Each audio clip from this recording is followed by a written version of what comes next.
build confidence in their machine, did it? No, and as this day goes on, Clint, this will become more and more aggressive, and you'll see the pushing and everything that is happening become more intense. So as you see that fourth lane start to form up on the outside. I think it was Denny Hamlin that started it right there on the outside. You see him in 11 car. Here he comes. Two inside, one outside. Looking back from the BuildSubmarines.com cam, Brad Keselowski, one of 11 onboard cameras in today's race. 4 wide from about 13th on back. The exits into those corners, that's where you have to be careful. Be mindful of the cars on the inside, the outside. Listen to that spotter. Give them a little bit of room. A little bit of patience right here goes a long ways. Well, and that patience is really difficult because you see in that outside lane, you've got those Toyotas lined up, and Joey Logano and Josh Berry in front of that group is kind of, I feel like they want to get that track position and get forward. That's really why that fourth lane was formed up there to try to move forward. Third lane from the bottom, Michael McDowell has rocketed forward in that blue car from 14th starting spot. He's known as a very aggressive driver on these drafting tracks, and he wants the lead in that 71. And I tell you who's right behind him all the way back. I looked over who's the biggest mover. It's Stenhouse all the way to the back. He was up 17 positions in that very line right there. I think he's 4th or 5th in line, that third row. These are those opportunities. If you didn't have the track position, you could pounce on it early, but you have to be careful. Yeah, and as we look out the back of McDowell's back bumper right here, you see Brad Keselowski come up and give that back bumper a little bit of a bump right there, try to push that car forward, and that's really the strategy. The second place guy is really responsible for how fast that line will go, by how many times he can hit the back bumper of that first place car in that line. Looked at a lot of tape of racing here over the past years. They run 2 wide. Some years they run 3 wide. Why do we run 4 wide here? Well, right now we're running 4 wide because of the conservation efforts that they have with the fuel. So there's a lot of strategy and things that fall into play with the pace that they run. So they're able to run 4 wide, and right now some of the guys at the front, as they get shuffled, there'll be an opportunity for these guys further back to push their way forward. All right, Joey Logano, the leader, as they come through the tri-oval.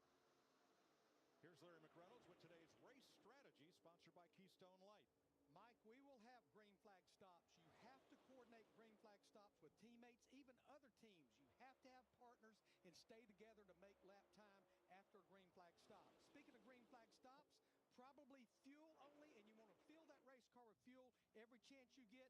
This is the biggest one right here. Know when to, when not to, where to, and where not to, push or block. It can lead to the big one. And guys, the big one can be right at that bump at the end of the back straightaway. I disagree. I think the big one, that's one place. It can be anywhere. Yeah, well, that bump that Larry is talking about is the crossover tunnel. There's one underneath the racetrack, and they drive over the top. And yesterday in qualifying, you could really see that as we start to see a little bit more pushing and shoving up in the front. McDowell leads the 6th lap here. Started with the 22 car. Joey Logano, you see him backing up right there and missed a block. Now, Gyrocam on board Riley Herbst's Toyota to show you the effect of this 33-degree banking. Our Toyota cam there. Quarter out the front. Quarter out. Yeah, you see Joey Logano, that yellow car in the second lane there, leading that second lane. He, in my opinion, was trying to be in heavy conservation mode with fuel, and once he missed that block and they were able to shuffle him out, the guys that want to move forward and get that track position now. So everyone's fighting for position while also saving. They're saving a ton right now. They're going pretty slow.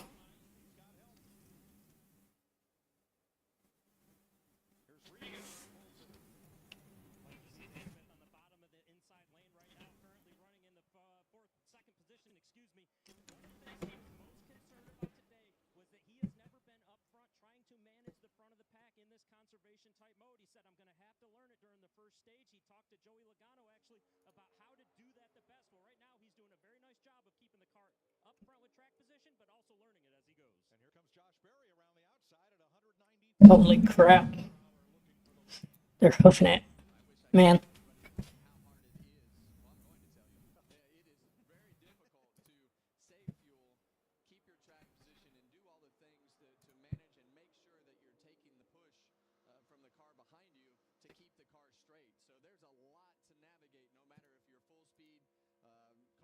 conservation mode, whatever that is. It's a lot to navigate, especially if you're that lead car. Looking back from the gunk cam on board McDowell's car, Josh. So they're running about 185 to 190. So they aren't booking it, but they're still getting pretty good speed. That's up front.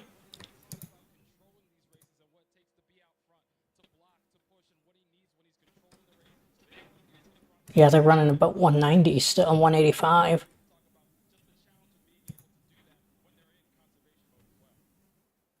They're getting way off the throttle, all the way down to like... yeah, they're getting down to like 50% throttle, 40% throttle. I'm looking at Priest's data right now. They're accelerating out and like blipping it every now and then, but...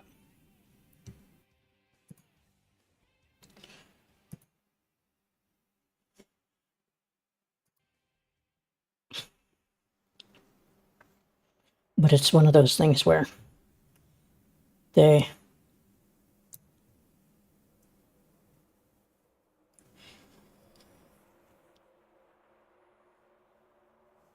have to save fuel right now. They can't afford to let anything go. Still 4 wide. I mean, it's insane the car control that they have. Because they have to save fuel right now. I mean, this is a race that's won on pit road these days instead of on the track. Like, you can make stuff happen on the track, but with how much drag these cars generate, you can't do that much to make it any better.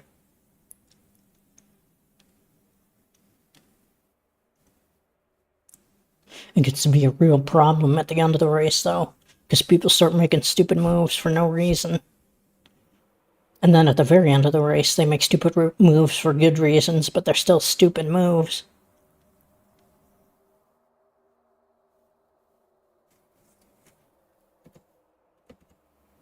I mean, what are they getting to here?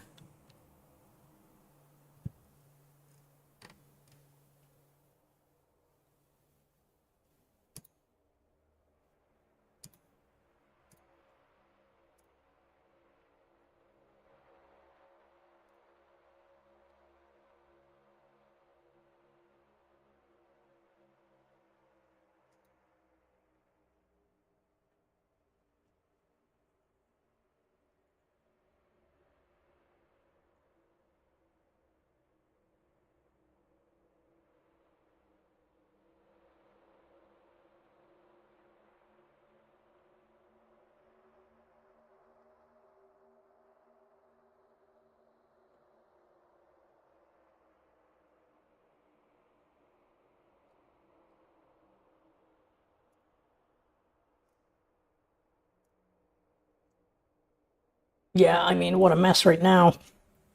Still running 4 wide. Holy crap. The way you break this is by a lane deciding to go. NASCAR on Fox is sponsored by Progressive. Progressive protects your home, auto, boat, motorcycle, and RV. And could save you money. And by T-Mobile, America's largest 5G network. 12 laps complete. Talladega. A moment ago, they had Ford still wide at the front, holding back the pace, kind of holding back the field. Sort of like on the interstate when the highway patrol gets 3 or 4 abreast and everybody back has to sit and suffer at the speed limit in traffic. Yeah, it's kind of like some snow plows, right, in the wintertime plowing that, but I don't think they're going to be able to do it long. Those Chevys and the Toyotas are definitely making it hard on them. What I'm seeing with Michael McDowell in the 71, his crew chief, Travis Peterson, is trying to make him keep control of the race. He's wide open throttle more than anybody, and when he gets a little bit of a lead, he starts saving fuel. They're walking that tightrope right now between controlling the race and saving fuel. Man.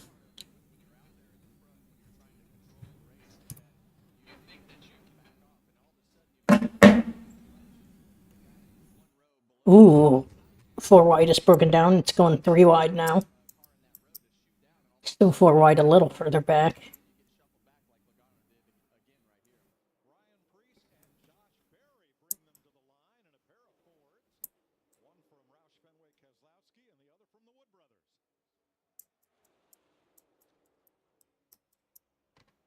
speeds are picking up just a little bit.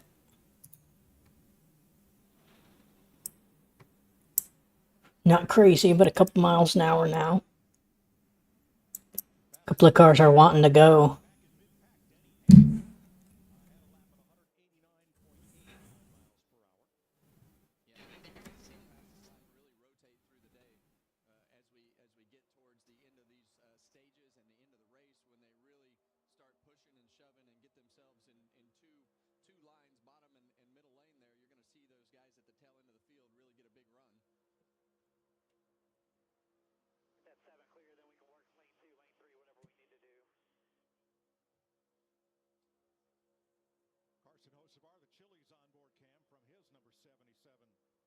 Chevrolet, right smack in the middle of that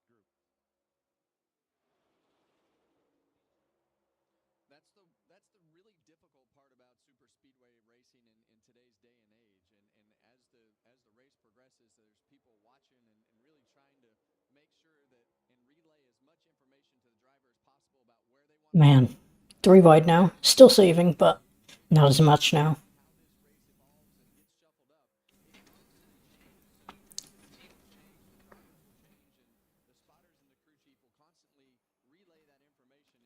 Four wide a little deeper, still saving fuel.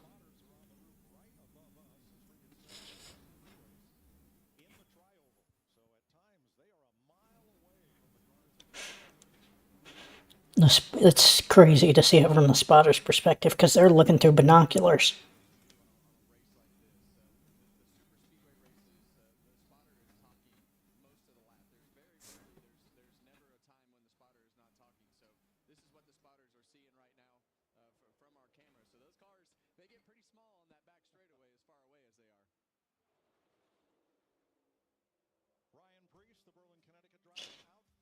Yeah, they stare through binoculars.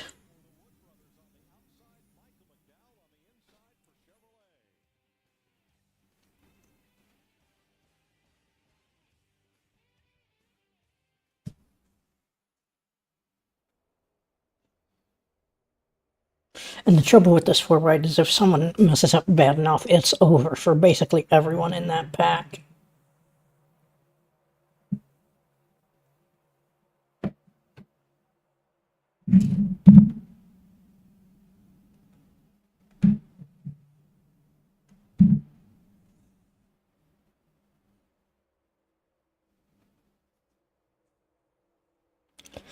I mean, they're still really pushing. I mean, really saving while still going 190, I think they're getting up to.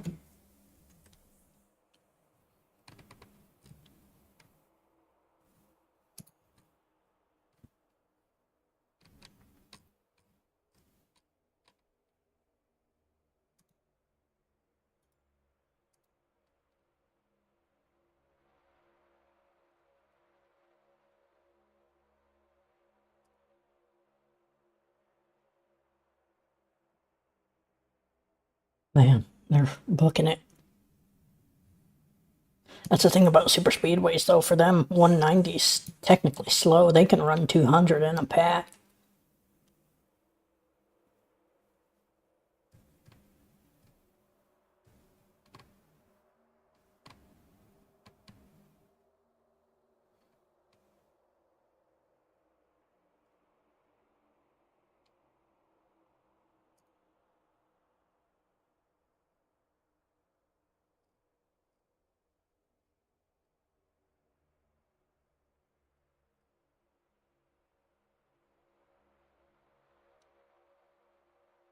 Ooh, the 60 car way out ahead, Ryan Preece. But the drag just brings him right back to the pack. It's crazy. They get shoved way out there and then just plummet like a rock back into the pack, back into the cars behind them.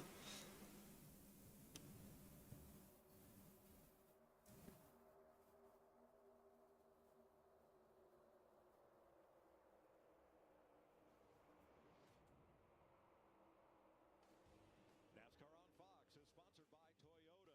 Let's go places. And by Liberty Mutual Insurance. Only pay for what you need.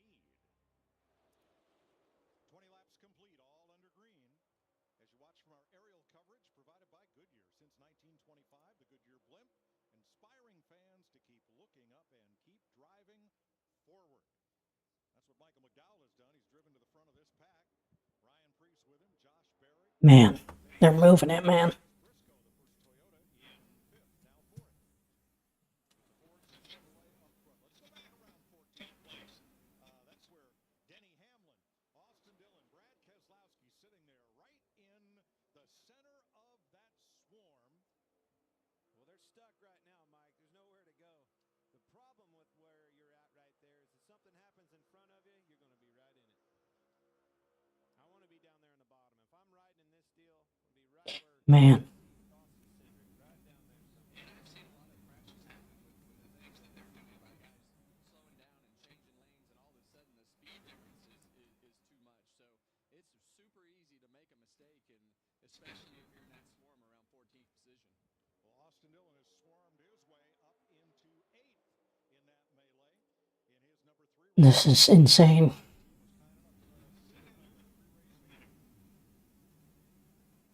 right, guys, real quick. Obviously, Talladega, we know how this can go. Stages are 60, 120, 188. We will have to stop for fuel in every single one of them. We'll use our timer on pit road. It's going to be right around 4 seconds each time. Yeah, it's Austin's birthday, too. So let's put our best foot forward like we do every week. Mind our P's and Q's. Try and position into this thing. Thank you, Richard. Austin doing this 35 makes me feel like I'm 100. They're moving, man. They're starting to pick up a little bit of speed, too. 7, 8 years old. Man, I don't look as old as Boyer, but I feel that way. Yeah, I remember when Dylan picked me up at the airport and we went to watch their T-ball game. Yeah. They weren't even driving anything. Well, he's driving the same number now that he wore in the Little League World Series and that his grandfather had when he raced here at Talladega. Number 3. Guys, I've been watching A.J. Allmendinger clear back there at the back of the pack. You can see him way behind. What's he doing back there? I keep thinking, man, he's going to mess around and lose the draft. What he's working on is the fastest lap. That's the point. You see him, see how fast he pulled right back up on the group there. Man, you really can get fastest lap at the back. Yes, he did. I've been listening to him as well. To your point, Lynn, turned him on here. He started 19th, dropped to the rear, came on the radio early and said, minus the memo that we're going to go crazy here early, 4 wide. So he dropped out of it, dropped to the rear just to get the fastest lap. But he did say, nothing's wrong. The car is good. I'm just going to hang there. Man.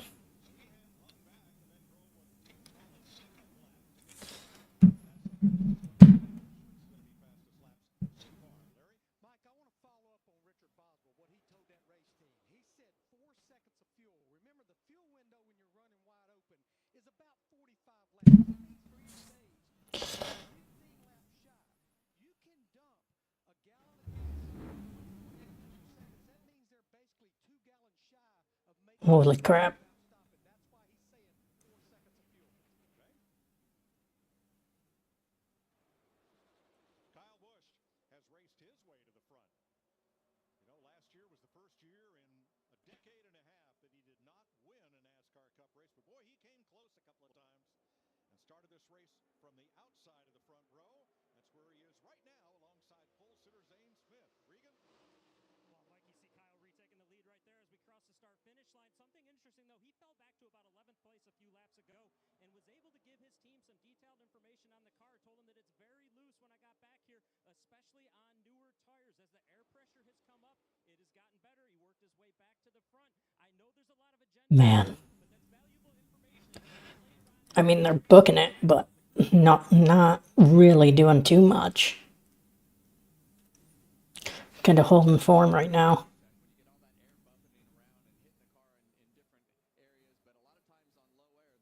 Lap 26 so far.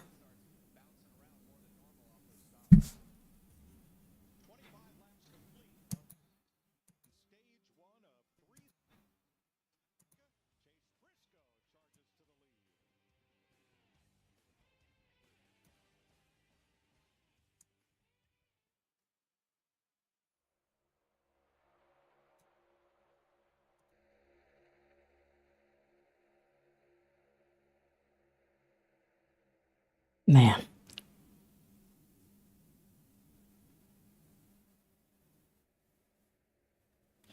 And they're hoofing it. Oh, they're starting to get too wide, which means they should be picking up some speed.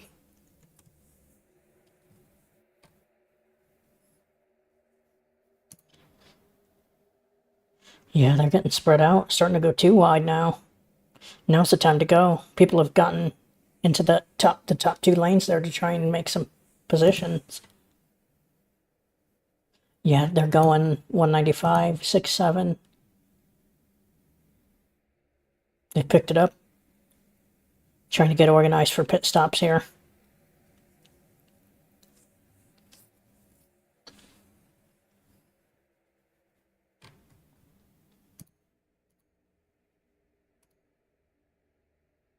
Yeah, they're moving.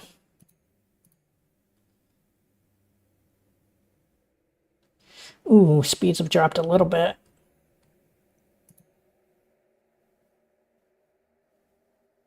They're bringing her back down.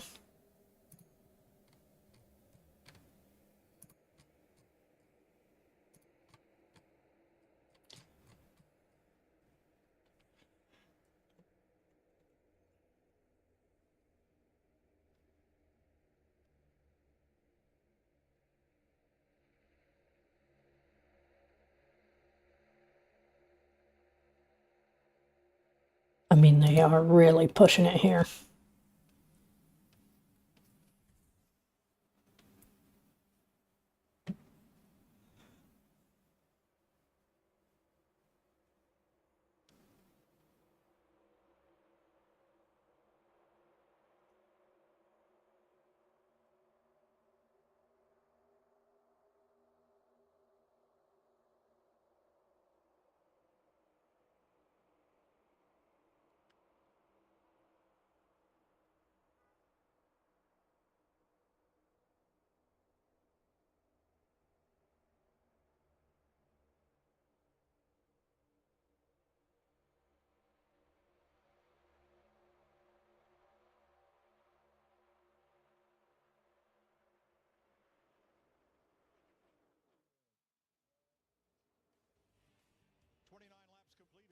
Man.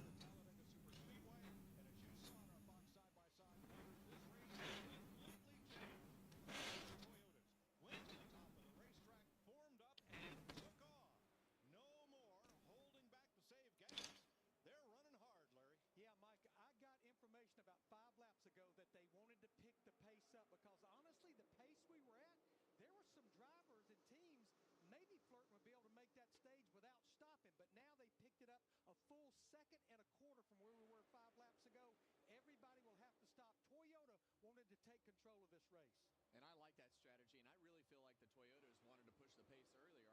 I don't think they could get around all the Fords trying to block the front of the field. So now, when you see what's happening right here, you can really tell when the pace is picked up to full speed, because now we're back to 2 lanes, a lot harder to save gas, and if you want to keep up with the Toyotas, you're going to have to push the pedal down. We listened in on Chase Briscoe's radio. The 41 to 20 are clear to 4th lane. They just let the 23 get back up here. Now 41, 20, 23, 11. Everybody in line. I'll be 11. I'm going to beat the 41 into going high into travel. Copy. They formed up and took off. Briscoe, Bell, Hamlin, Wall. Man, what are they doing? How fast are they going?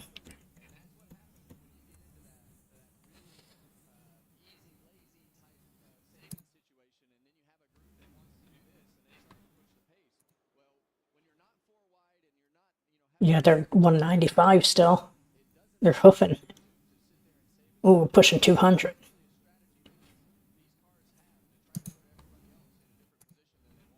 It's that chess match, and it's working leverage. The leverage was with the Fords. Leverage, they had the pace slowed down as much, so they may have been able to go the whole stage. Probably more than likely, them Toyotas can't. We can fix this. You get up there and get in front of them, force it out of their playbook. From Joey Logano, the Hunt Brothers Pizza Cam. Logano back in 8th spot now. After leading 1 lap earlier, he's one of 7 leaders, 15 lead. Things have calmed down because they can't go 4 wide at 195 without burning a ton of fuel.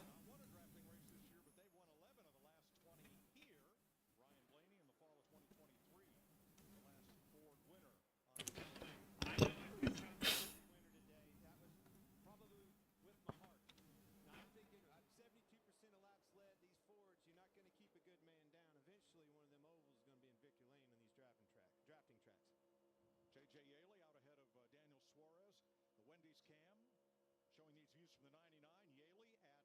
Yaley at 48 years old, the oldest driver in the field, but the former USAC midget sprint car and big car Triple Crown champion. Still giving it a go here at Talladega in one of those open cars. See, Kevin, I watch your podcast. Happy hours, I always learn a new word. You know what the Toyota's doing now?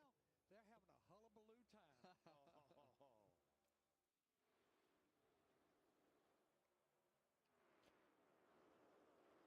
27 laps to go in stage one. Chase Briscoe's led more laps today than in his prior 8 starts at Talladega combined. Let's go side by side.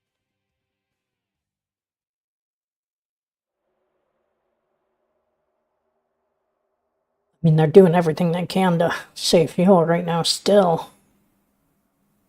Those Toyotas have decided we're not saving, we're pushing right now. We've got Briscoe, Hamlin. No. Who do we got? I can't see. Briscoe, Bell, Hamlin, Wallace, Herbst, and then Reddick. Are those Toyotas up front right now? Reddick, Priest, Logano, Custer, and McDowell technically make up your top 10, but it's hard to say that because of the way that the lanes work.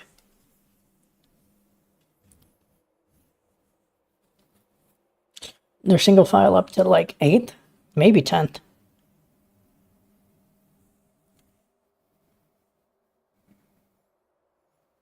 There's a third lane forming in the back. Getting a run moving.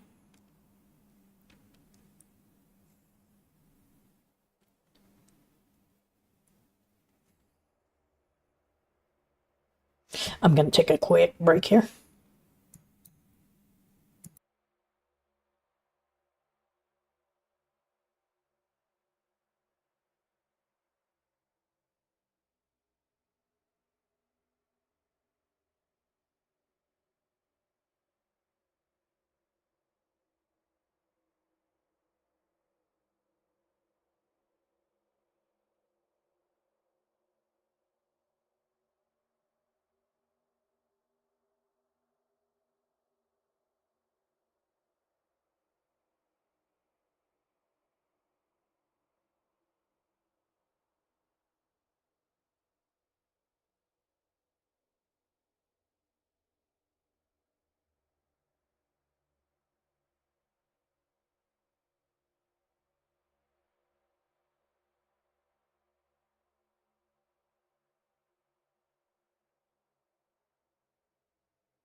All right, we're back here.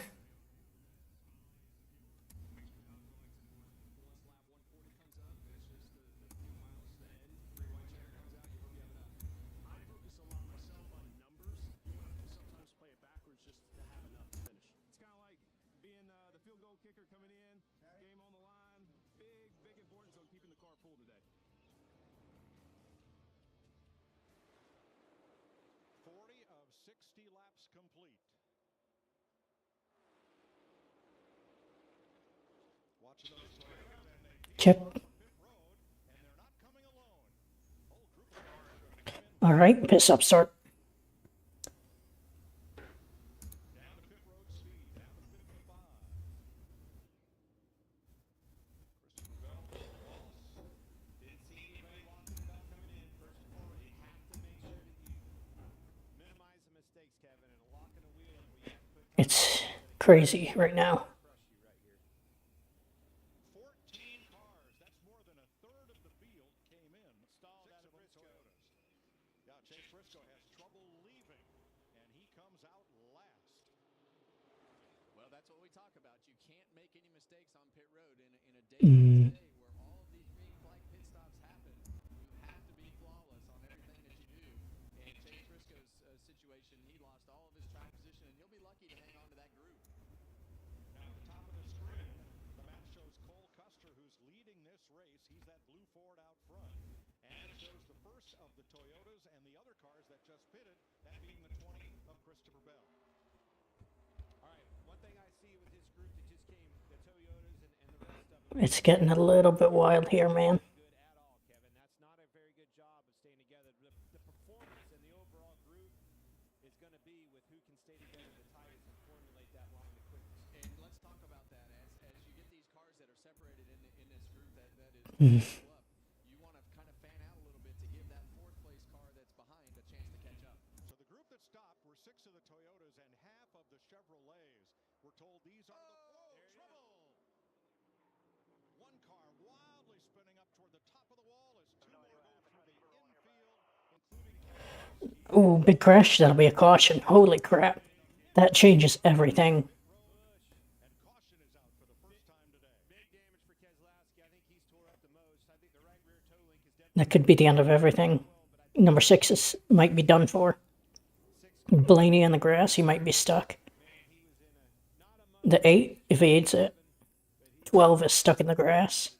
Talked about it in the pre-race with him. And this is what we talk about all the time. And you look at Kyle Busch there involved in the wreck, and you look at these Fords. The Fords have had a lot of trouble finishing these races off and taking advantage of those fast cars. But this was just a mistake coming to pit road. Ford performance cam for Blaney. Man, what a... Now, if the driver stays in the car, that means requesting assistance from the wrecker and the push trucks to get that car either to pit road or the garage for repairs, and then he can return to the race. Climbs out, he's done for the day. Man, that's insane.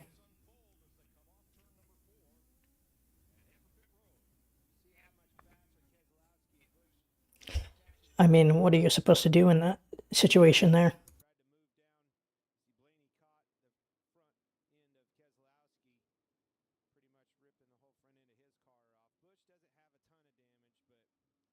caution of the day in Talladega.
So this changes things because some people pit, some people didn't. I don't know exactly how this works out in the cycle though.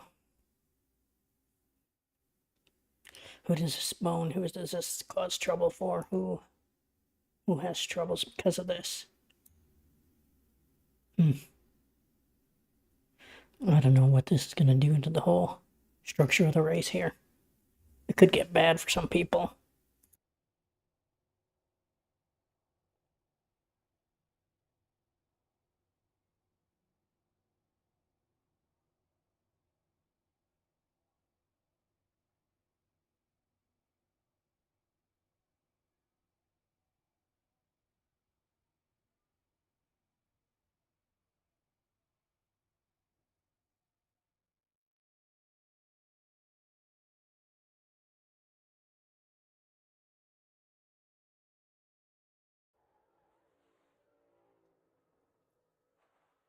We're looking at replays right now.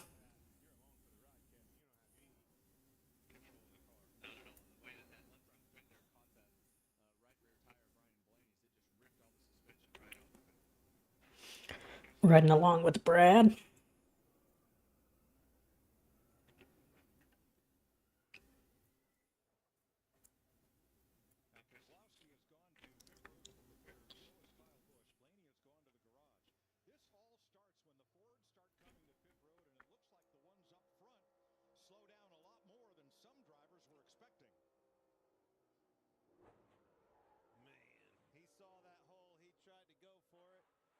Man, almost made it. Crushed the car, man. That takes out some good Fords, too.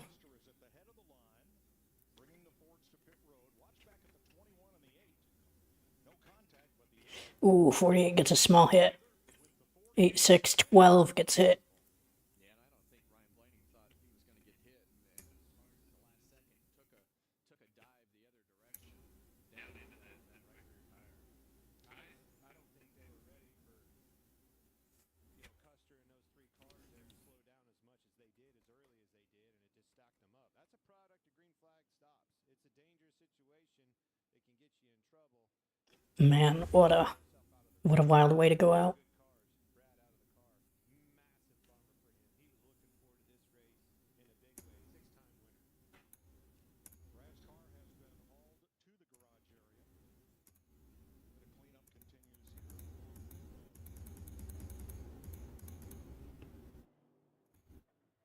along the road. Holy cow.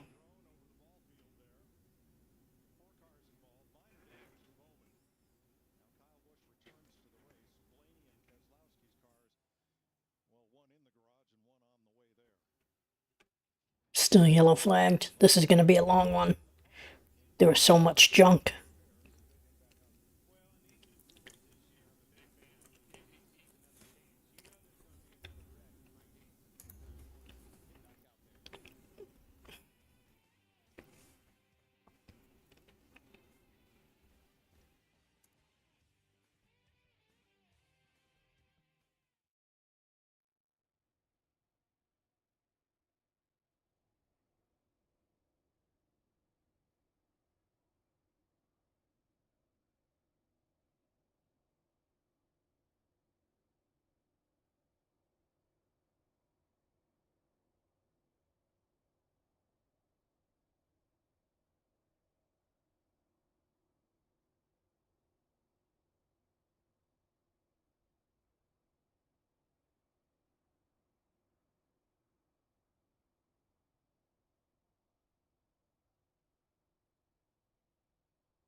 New pacing here around Dega.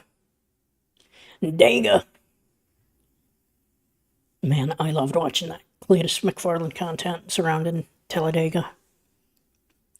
He did really well. Apparently he went down a cylinder super early in the race, still got a top 10 in the ARCA race.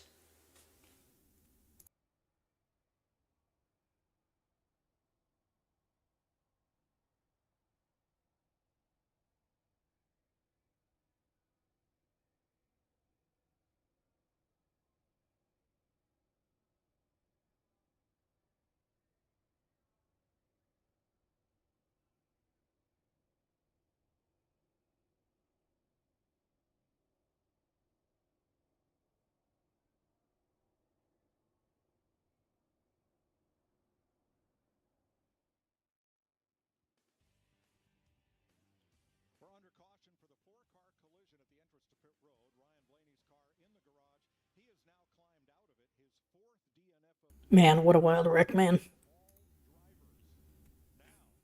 the question is, 47 laps complete and us running around under caution. Some of these drivers have taken to drive down on the apron to make sure fuel is getting to the pickup in the fuel cell because, Larry, could some of these fellows run out of gas under caution? Yeah, because the last 10 laps before that caution, Interesting. they were using more fuel, and I'm hearing a lot of drivers saying, I'm seeing my fuel lights starting to flicker. So they need pit road to open pretty quick. Oh, they might run out. Interesting. So they got a bunch of debris on the pit road, so they can't get down onto the pit road, and they might be running out here.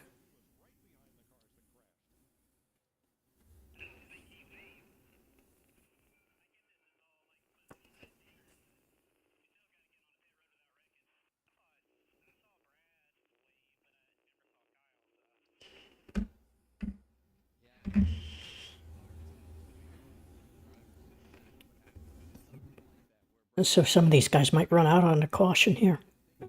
It's getting real close. Well, remember, those plans that they talked about prior to this race are different. Kyle Busch is in a Chevrolet. Those two were Fords. Those plans couldn't be together. I think Kyle Busch was just playing Man. with them when he saw them lose. So there are 16 cars that have yet been to pit road.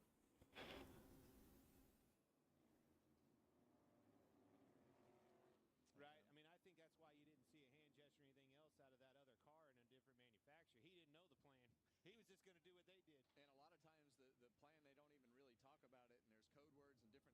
Man, it was the last second choice, and they made the wrong choice. Now, because Ryan Blaney was involved in that crash, he is required to go to a care center to be checked out, and then hopefully we can get a word with him and the other drivers involved. Blaney Pit road opens. Looks like everyone's gonna make it fine. Pack it full. Don't come in at the end of the stage. I mean, if you don't need points, pack it full. Pack it full, and then just don't come in at the end of the stage. And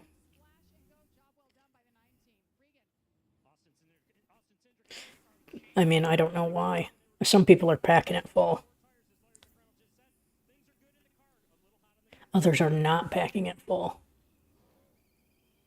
So at least the 16 drivers who had not been to pit road come in this time, with one exception. Daniel Suarez stays on the racetrack. He's going to pit the second time by. 49 of 60 laps complete in stage one. Yeah, I don't see why you don't pack it full and try and not come in at the end of the stage. You can make it.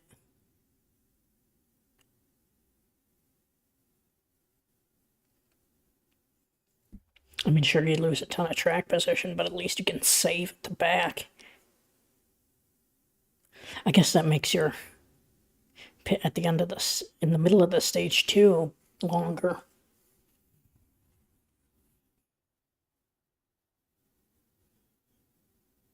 But if you're longer in the middle of stage 2, would you pack it full again? Because you have to, you're short. What would you do here? Because you're short the fuel. And I don't know if there'd ever be a good time to get it back.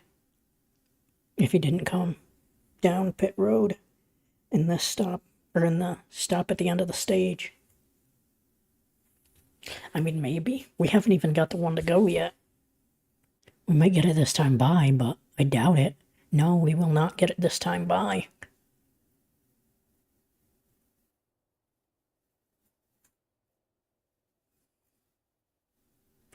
I don't think so, at least.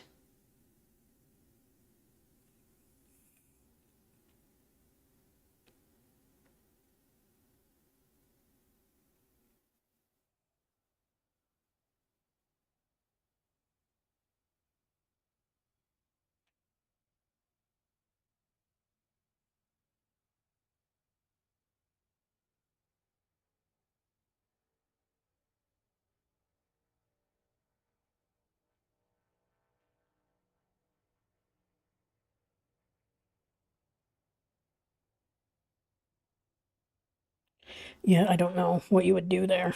If you wanted to skip the one at the end of the stage, you're short. But you're only short 10 laps, right? I mean, if you're at the back, you pack it full, try and do something, make something happen.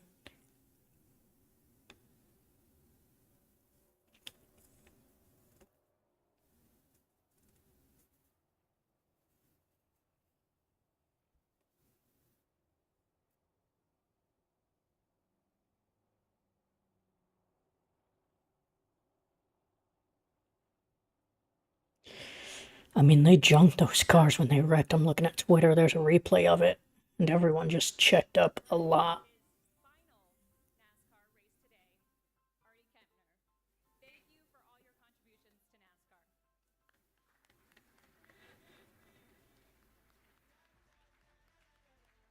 NASCAR. Yeah, so this wreck was just caused by cars checking up heavy. It looks like it was, they weren't ever going to make it, though.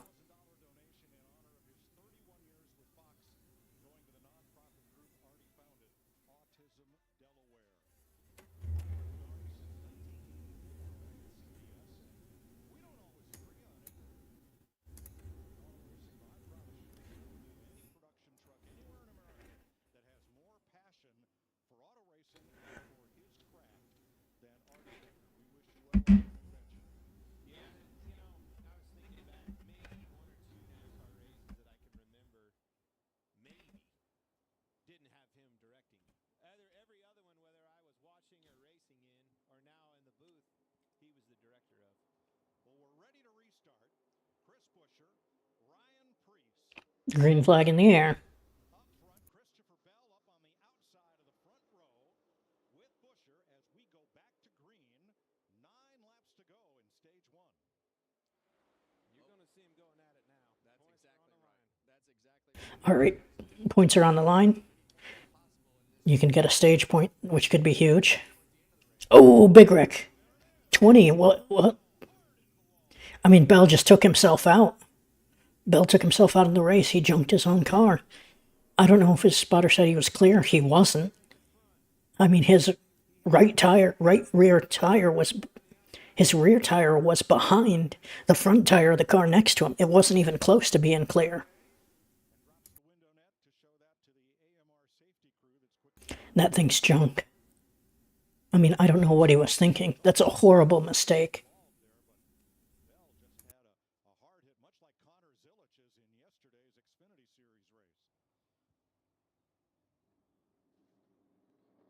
See the nose of Denny Hamlin. He was right there pushing on the outside. It was time.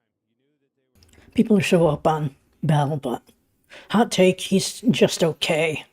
I mean, it's mistakes like that that are going to end his career, basically. I don't know if he thought he was clear, if a spotter told him. That was stupid. He shouldn't have ever made that move. Okay, right there on the outside, you can see him. Let's see what happened here.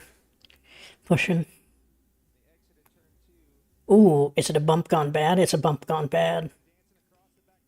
Oh, never mind. The 11 just junked him. I thought his spotter called him clear.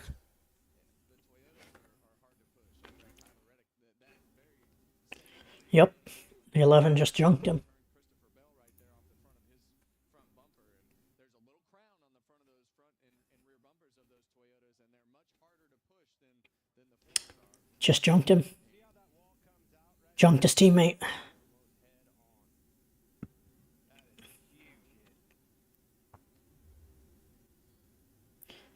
The other car might get away okay.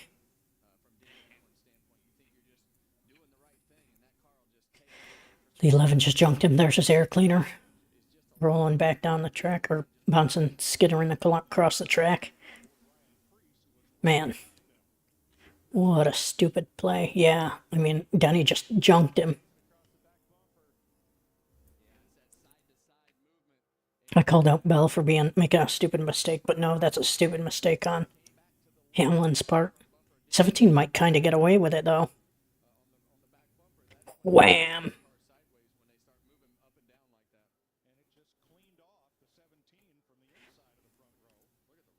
Stupid. You know, the one thing that's consistent since we've been going to these Gen 7 cars, guys, I did a little digging this week, and I'm like, all right, where do these wrecks happen, right? And the average is 1.6. That means those first two cars normally is where the wreck starts. There's a prime example. Man. Junked it.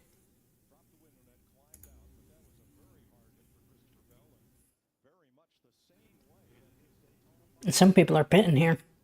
Oh, they might be doing what I was talking about earlier, packing it full and...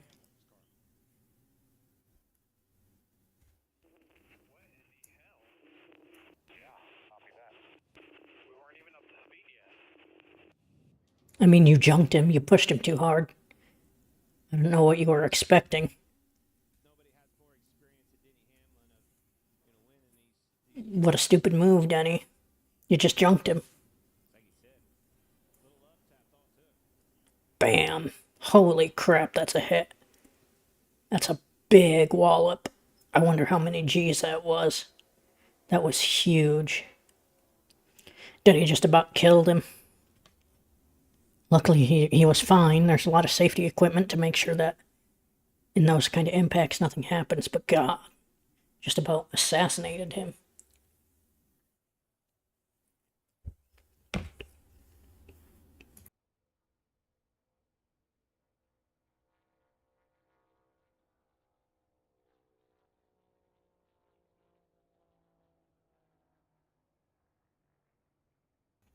Then he said, what the hell? But I mean, you're running right through him. You're beating his back bumper off. I don't know what you expect.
What a stupid move by Denny there. Well, his teammates out. Joe Gibbs not going to be happy about that.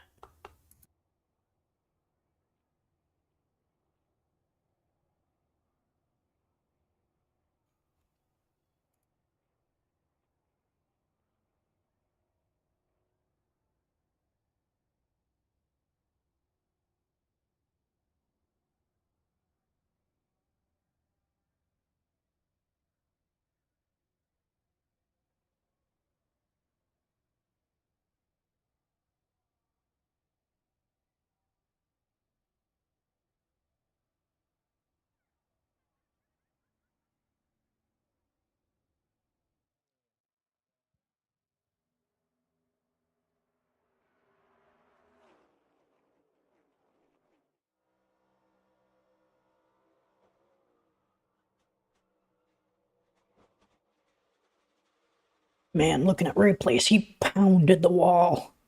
Holy cow.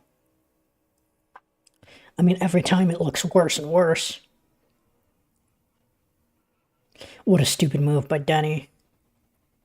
Ooh, that doesn't sound good.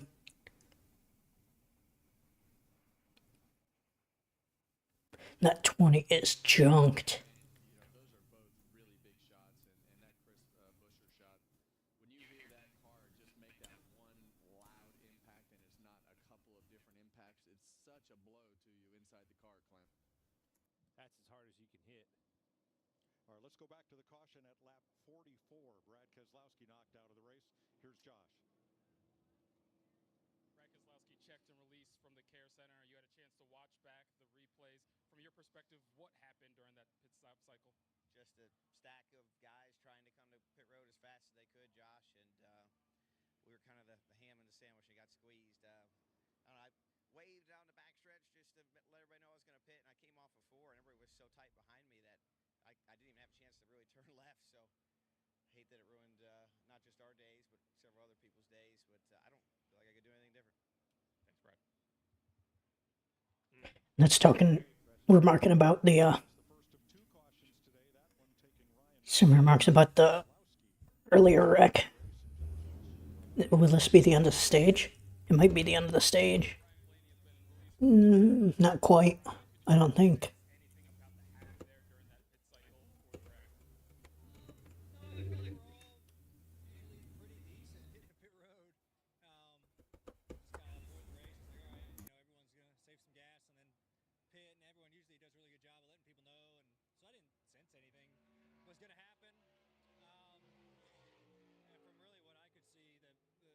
Was trying to get to pit road with his group, and I don't know if the guy behind him didn't know, didn't see, and just kind of ran Brad over. And when they got hooked together, they were going up the track.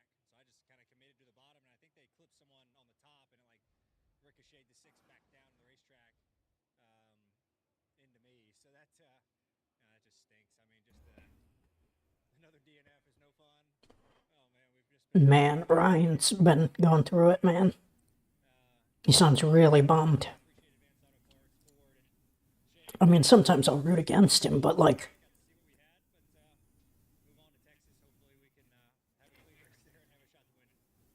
I mean, I like Ryan. I don't mind seeing a Ryan Blaney win. Are we about to miss? They just about missed the restart. Green flag.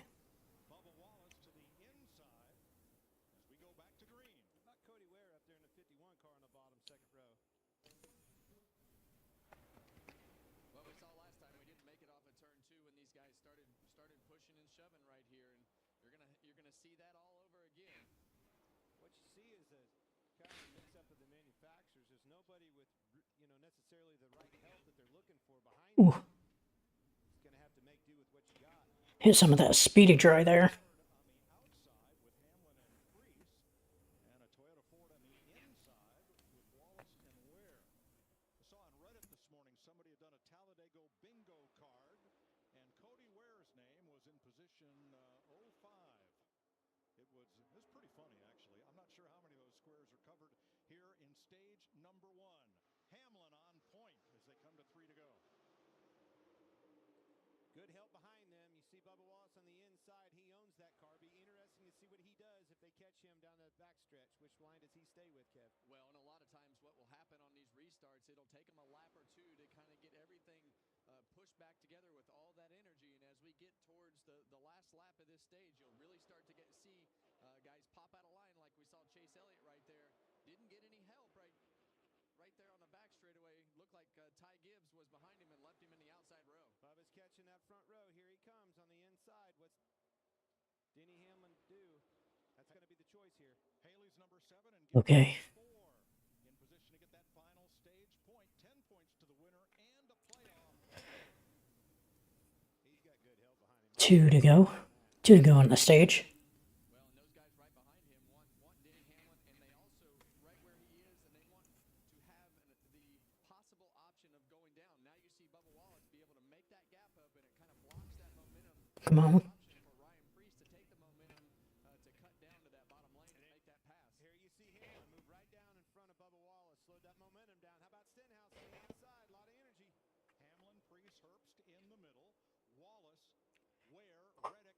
Hamlin's slow, getting that drag. All the Chevrolets, look at that. 4 Chevrolets on that outside. Push Stenhouse right to the lead. Here comes 3 Hendrick. Ooh, uh-oh. On the outside. Here Larson comes. Larson, Byron Elliott on the high side. 1 to go to the end of stage 1. Bubba's out front of it. Here's a big block. He missed it. Whoa, Kevin almost. Yeah, we saw the 45 car there, that wreck get into the back of the 51 and almost had the same wreck that we had off of turn 2 with Christopher. That was as close to the big ones as it gets. Man, they just about jumped it. Here we go, Larson. Come on. Well, he missed that block on the outside. Was the biggest. Come on, Larson. See that bottom lane making up a lot of ground right there. Bubba Wallace getting a push. Bubba getting a big push from Cody.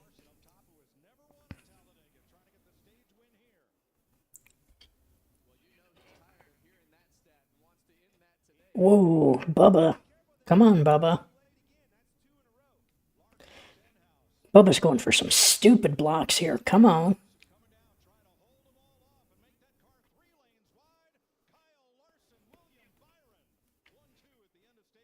Holy crap. Kyle Larson gets his first ever stage win at Talladega. How about that? Man, Bubba was throwing some stupid blocks. Lead a Chevrolet 4-car sweep for the first 4 positions at the end of stage 1. Bubba was throwing some late blocks, some stupid blocks. He just about junked the field like 3 times there. Holy crap. Alright, I guess it's that time of the year again. We check Twitter and see what people are saying.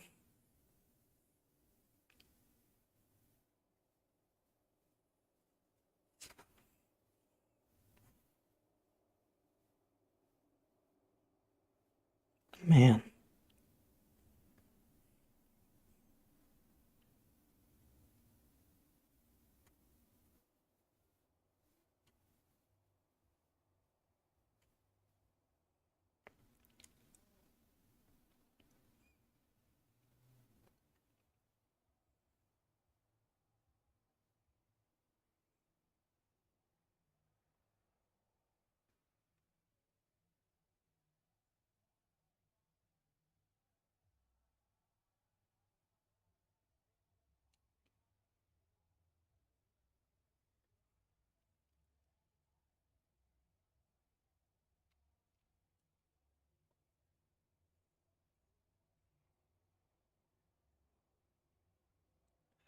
Man, what on earth? That's crazy.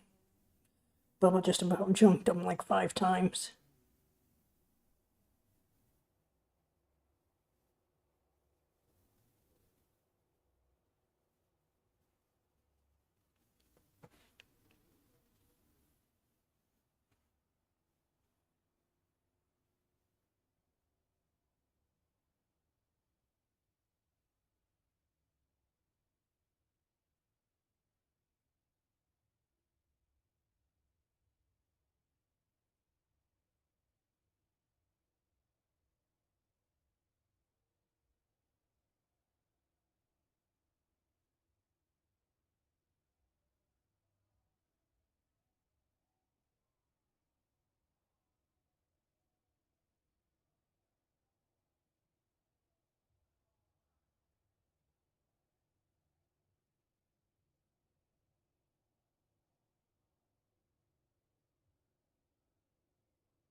That bell hit was massive. I was looking at a replay of it as well.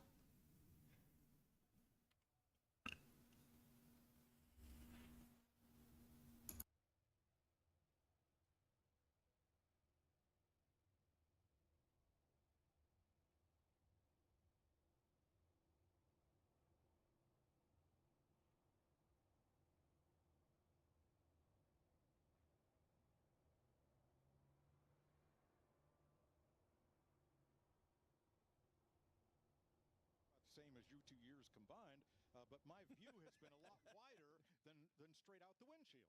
Yeah, it's your absorption level that you have over us. That's the advantage you have over us. You can really talk about your age, our age, and everybody before us.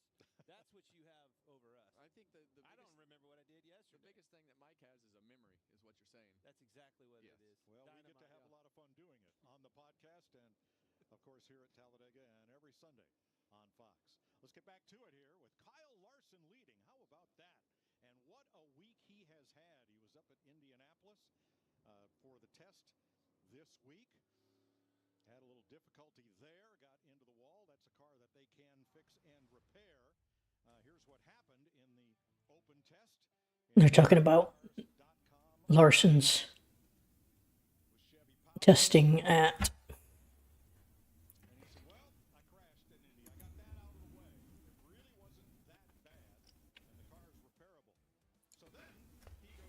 Yep, he crashed pretty good. He didn't hit the outside wall that hard when he was running, but then it broke stuff and he just slid into the next corner.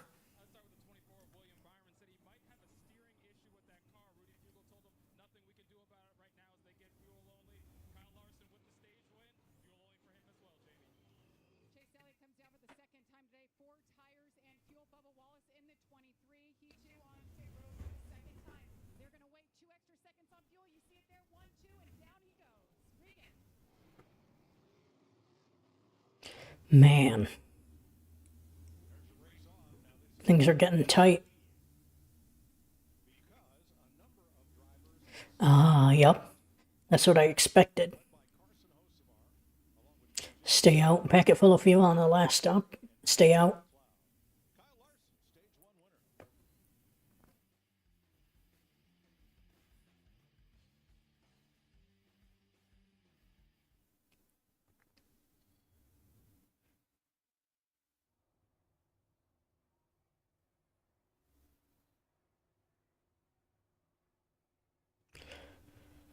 Holy crap, man.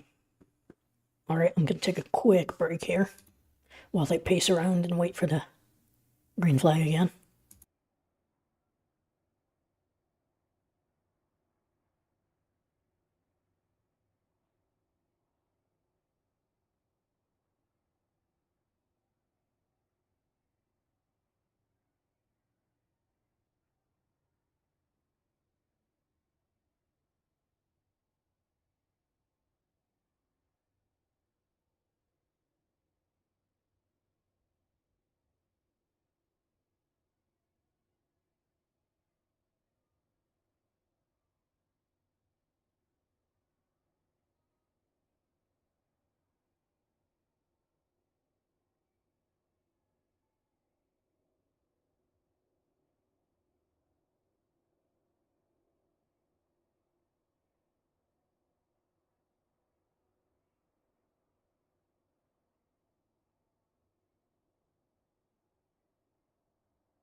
We're back, we're back, we're back in the saddle. Still pacing. Waiting to get the one to go. And the choose. Yaley, Alfredo, Byron, John Humner, Nemechek, and Austin Dillon. Make your top 5. Shores, Chastain, Cindric, Gilliland, Bowman. Your top 10.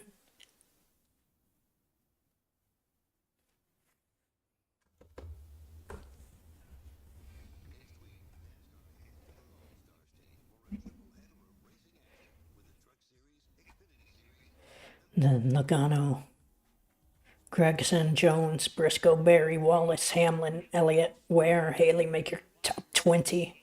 Van Gisbergen, Allmendinger, Price, Priest, Reddick, Larson, Stenhouse, Smith, Herbst, Custer, McDowell, make your top 30.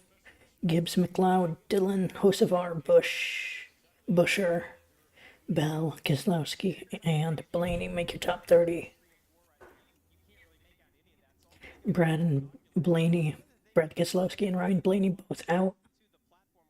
Busher and Bell, I think, are also. Oh, yep, they're both done for. So Busher's the last one active.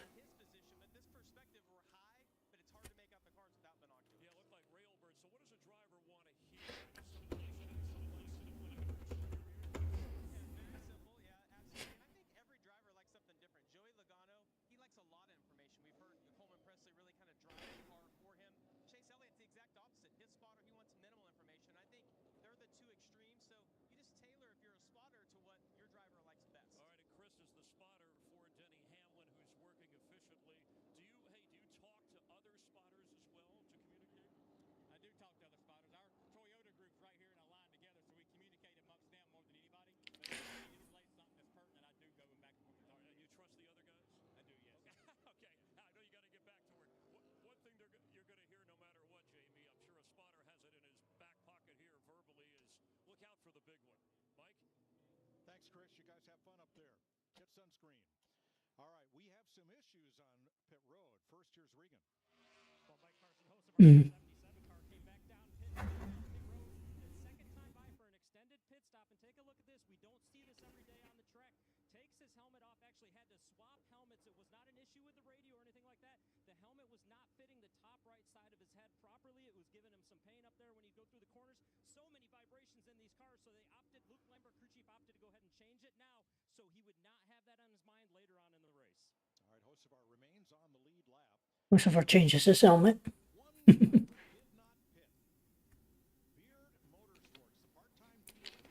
Anthony Alfredo. Operated by the Beard family, Anthony Alfredo, the Ridgefield, Connecticut driver, is at the wheel, and they have elected not to pit.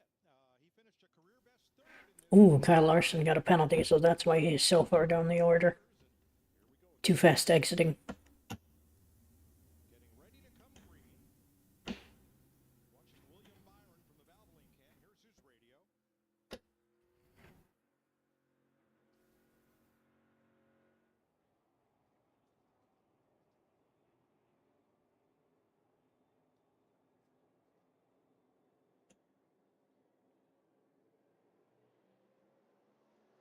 Green flag.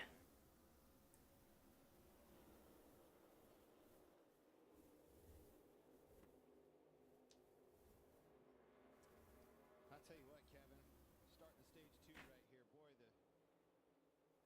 the front of this pack sure has changed. It really has. It's been quite the Wonder if they go 4 wide again. Save some fuel here. he won that stage, got a speeding penalty all the way to the back of the pack, and now you see these guys up front. Williams, Yep, 3 wide already. They might go 4 wide here still. outside lane right there. Definitely a different look for sure. Well, you just one of those blew up the block starting into the middle lane. And now it's really a mixed bag up here. And that's what happens in a lot of these races. When the wrecks start happening, the strategy starts getting mixed up. You have guys that get penalties and different things starting to happen. All of a sudden, those plans start to go out the window, and you have to start developing a new plan. Sure, if those cars come back together and you can get Fords hooked up, then it will be better to work with your teammates. But right now, it's pretty mixed up. All right, 3 wide.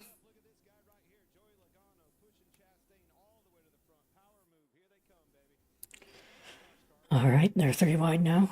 They'll start saving.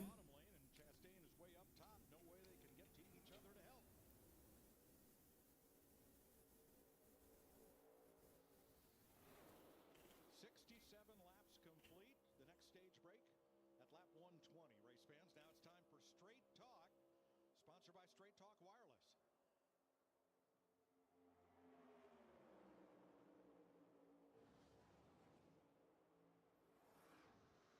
He's off you by half. 42's engaged with the 24.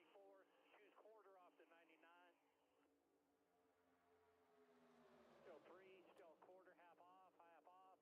1 off, 3/4 off, bottom 3, let him come to you. Let him pick you up off that corner. Here he comes, coming to you. Quarter off, quarter. Don't let him get too far back. Got a half.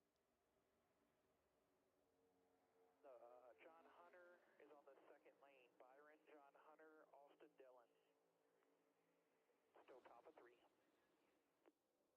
No 4s, all 3s. Top of 3.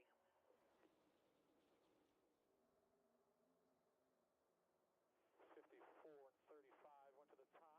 11's faded all the way back in the middle lane. 3 wide right now. They might want to go 4 wide. Let's see what they do.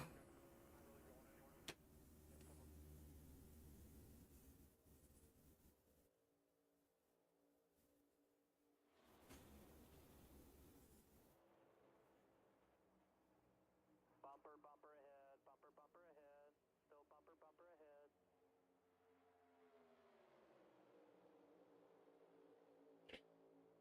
You were the first push. Still 3. 10 laps down. In stage 2. 3/4, 62's pushed down. Still rolling here. Still 1, 1.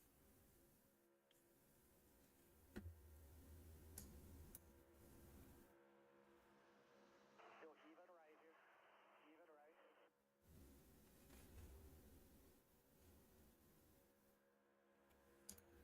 Middle. Middle, tighter to the left.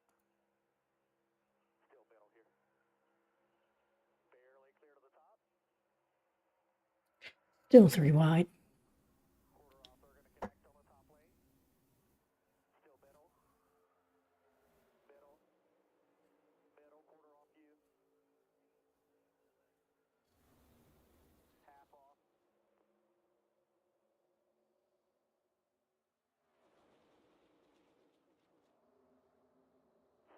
P3 on the bottom. Room in front.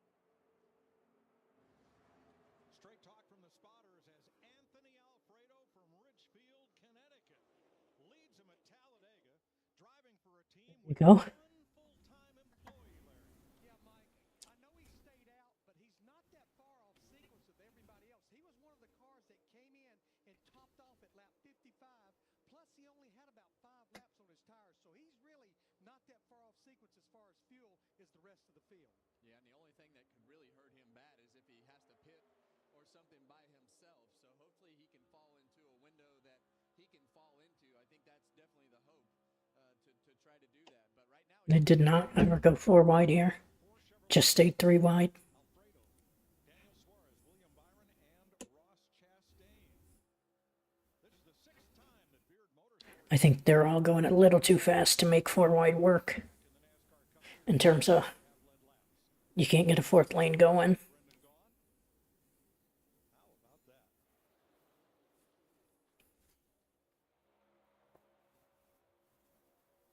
BJ McLeod coasts onto pit road, and he will turn into the garage. He will be the 5th car out of the race. Let's go back to Jamie, who's caught up with Christopher Bell.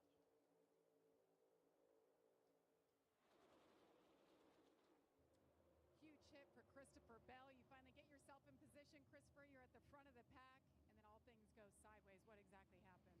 I mean, this is speedway racing. That's what it is. You have to push in order to be successful, and sometimes push don't go your way. So, yeah, I just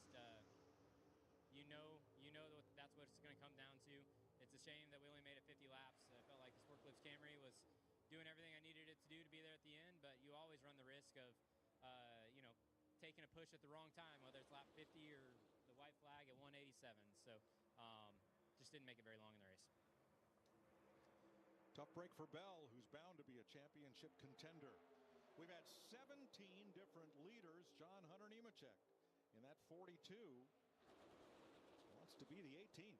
Yeah, and we've heard Christopher Bell talk a lot about Holy cow, man. I think they're picking up speed a little bit. Sense the frustration right there, but right now we've got Ross Chastain leading this field. Chastain, he was on our list, Kevin. We were talking about this pre-race and preparing for this weekend even. Who are the drivers that are needing a big win to change? Only going about 187, 190. 187, 186, yeah. Those three. How about Joey Logano? That him is named to the list. I'm not quite as worried about him as I am those other two. Logano's not had a top 5 finish this season. It's the deepest into a year. I think a defending champion has gone without a top 5 since 1952.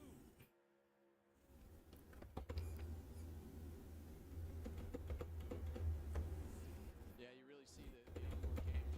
You can see those drivers' helmets moving around right there. These cars are pretty rigid, from the ride quality standpoint. You can really see the helmets that They're going 4 wide now. See Eric Jones. Or is someone just getting left out to dry? Had some momentum. Getting back pretty close quarter. Yep, here we go. Pull the reins back a little bit, slowing the pace down. That's when you see him getting 4 wide pretty comfortable.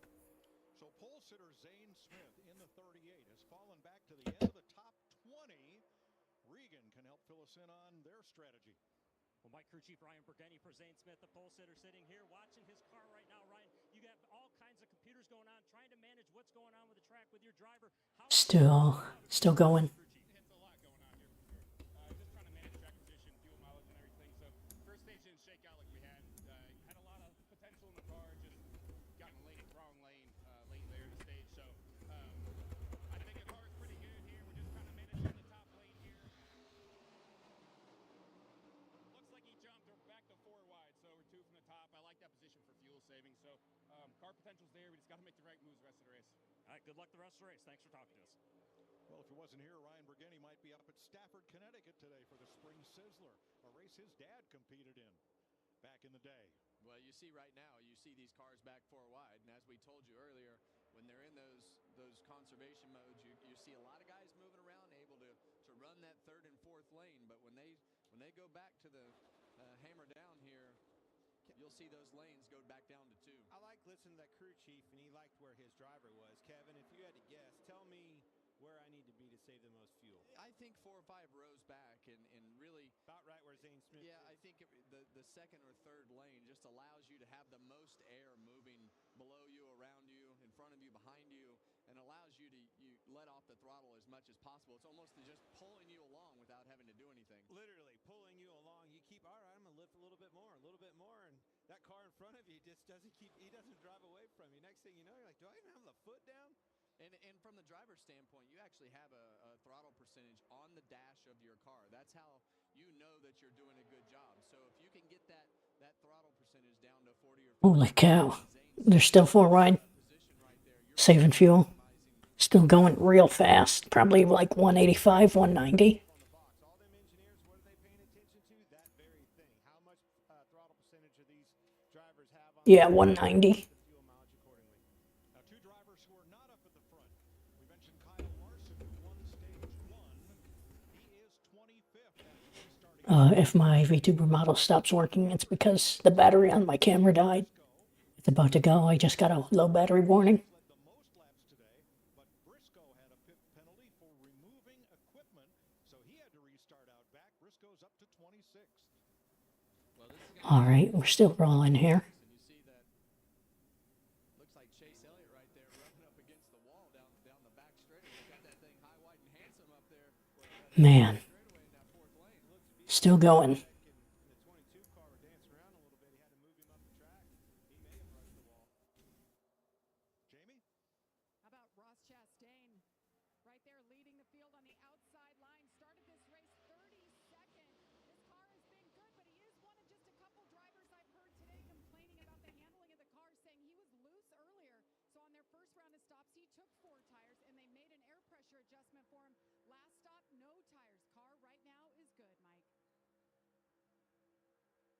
That's close. 185 mile an hour. Get you some. William Byron right in the middle of it as Ross Chastain leads Josh Berry 79 laps complete.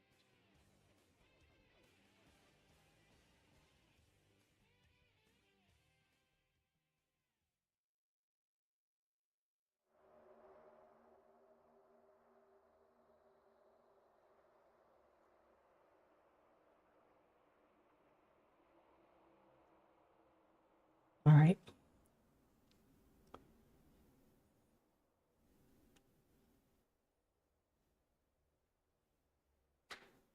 All right, I'm going to take a minute, take a break. I'll plug in the camera for my V2 model. I'll be right back.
They drove into the back up, that's what caused it. But the six didn't get below the yellow line enough, so when the six stayed on track a little bit longer, then tried to slow down, he was already in the bottom lane. Hang on to it, hang on. You all right there, bud? Yeah, I think. All right, I'm back. It'll take a few minutes to charge, and we'll be right back here with the V2 model.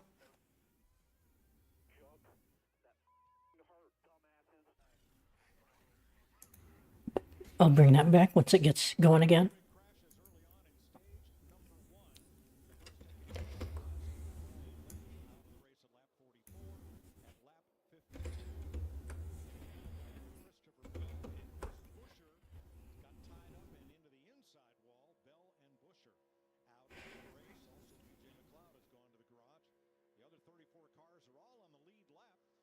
Separated first to last by only 2 seconds.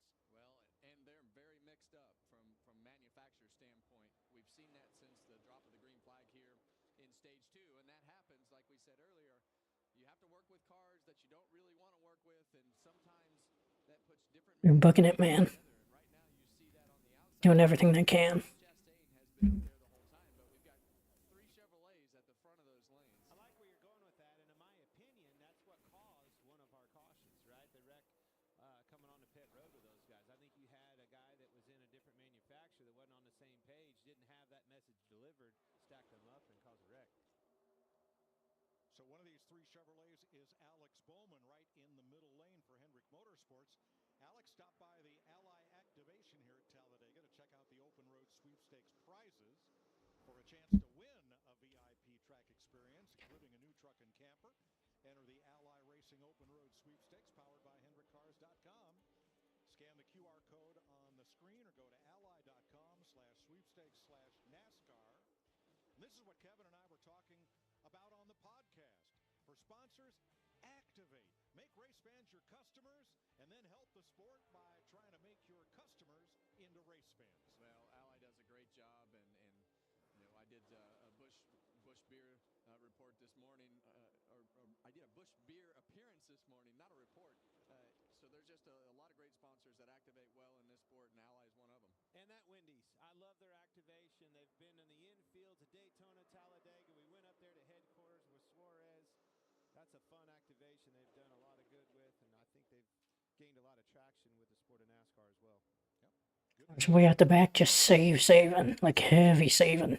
Mike, something else that Ally has to be happy with right now today is the work of Blake Harrison, this 48 team with that 48 car, of course, caught up in that very first wreck as cars were coming to pit road, had some damage to the left front and left side door of the car. They spent a bunch of time on pit road repairing it. He was able to quickly get back towards the front here, and that 48 car right now looking good. Alex has been quiet on the radio. 34 to go in stage 2. Larry, I'm curious. The Toyota strategy in stage 1 was to get their cars lined up and then get out front single file and change the pace of the... So 4 wide broke down.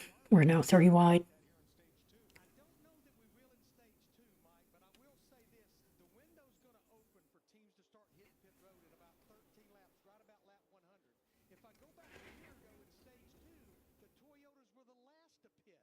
But in the final stage where I think it really pays off, they were the first to hit pit road. Mike, I have no idea.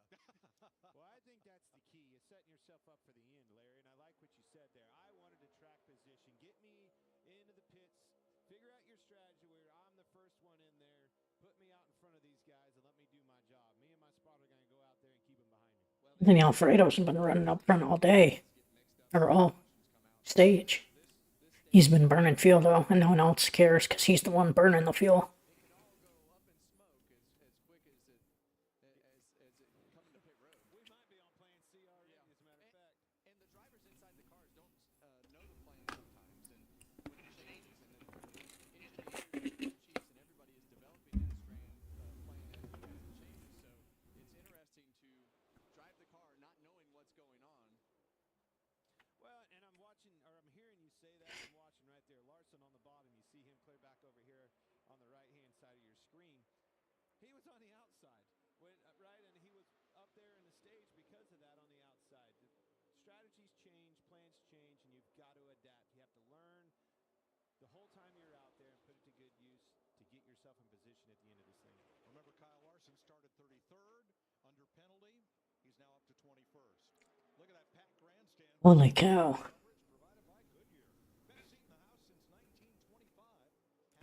It looks like they're about to start pitting here.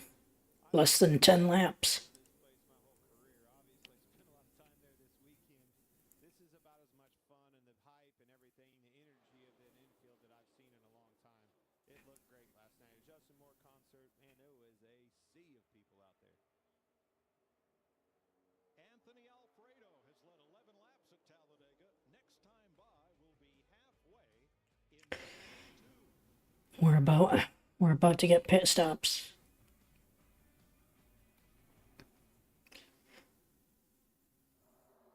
Less than 10 laps to pit stops. I wonder if Anthony Alfredo has to come early because he was the one who stayed out.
Man, they're moving.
Oh, it looks like about 15 laps for Larson. 1:5:15.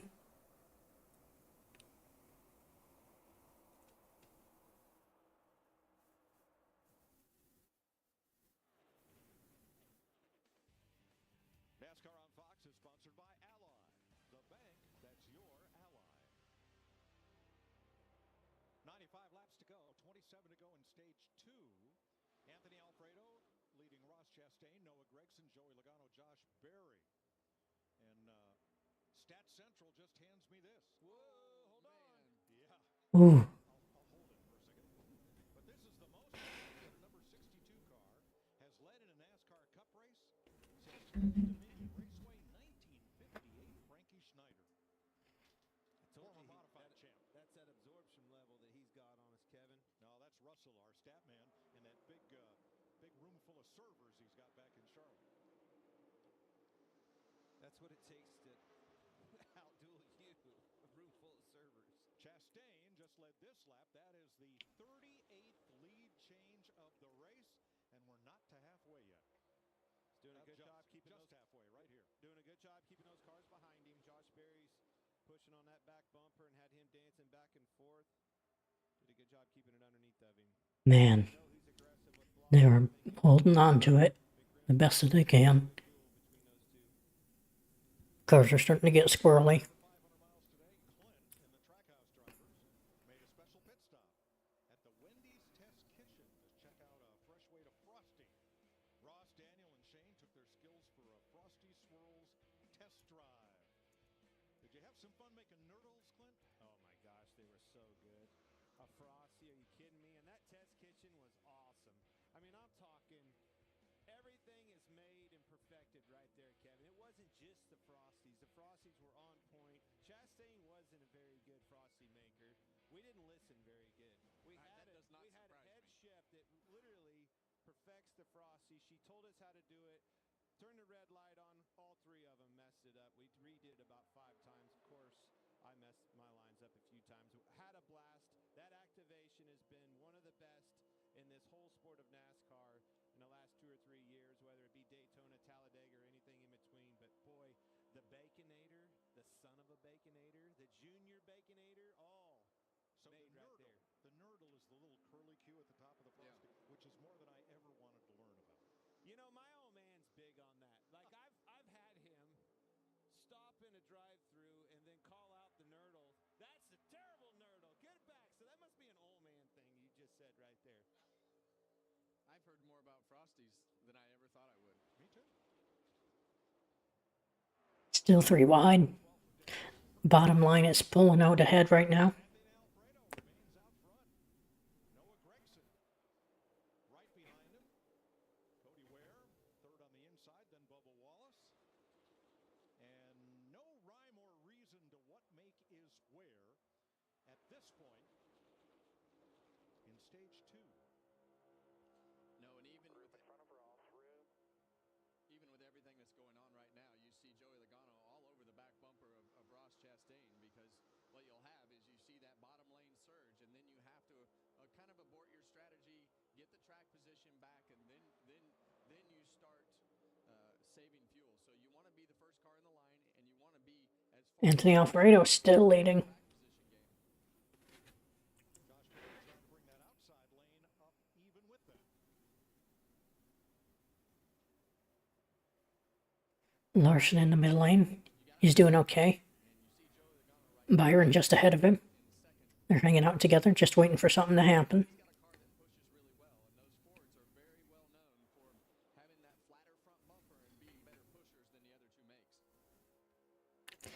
We're only a couple laps out from pits. Why go to the commercial now?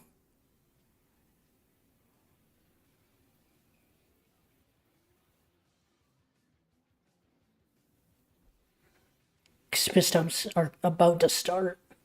Why would you come pit now? Or why would you go to commercial now? Ooh, that's gonna cut it close. 77 really pushed it in there. Holy crap. Trying to get to the front.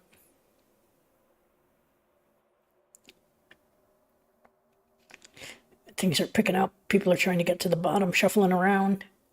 Others who aren't going to pit are coming to the top. Someone pits. Who's pitting? The number 8. Pitting alone. Oh, that might force everyone else on the pit road here.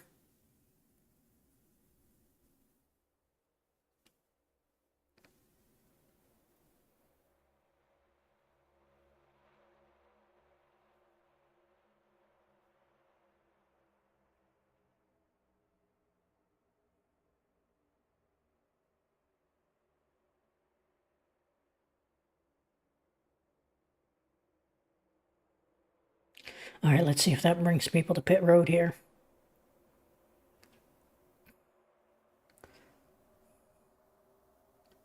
Man, Fox has got to quit zooming in so far. It's a little excessive. Oop, one more car comes to pit road.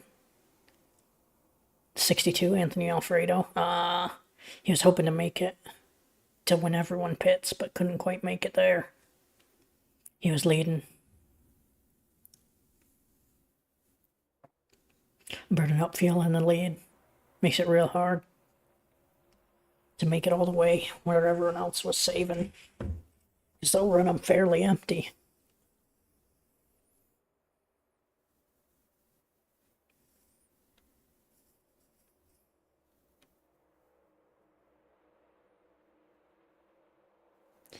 How many more laps?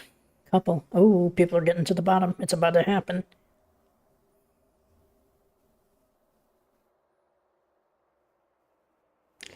Maybe a lap or two. Logano up. Going to the lead. Ooh, 4's getting squirrely. Holds on to it, go. Hanging in there. What the heck camera is this?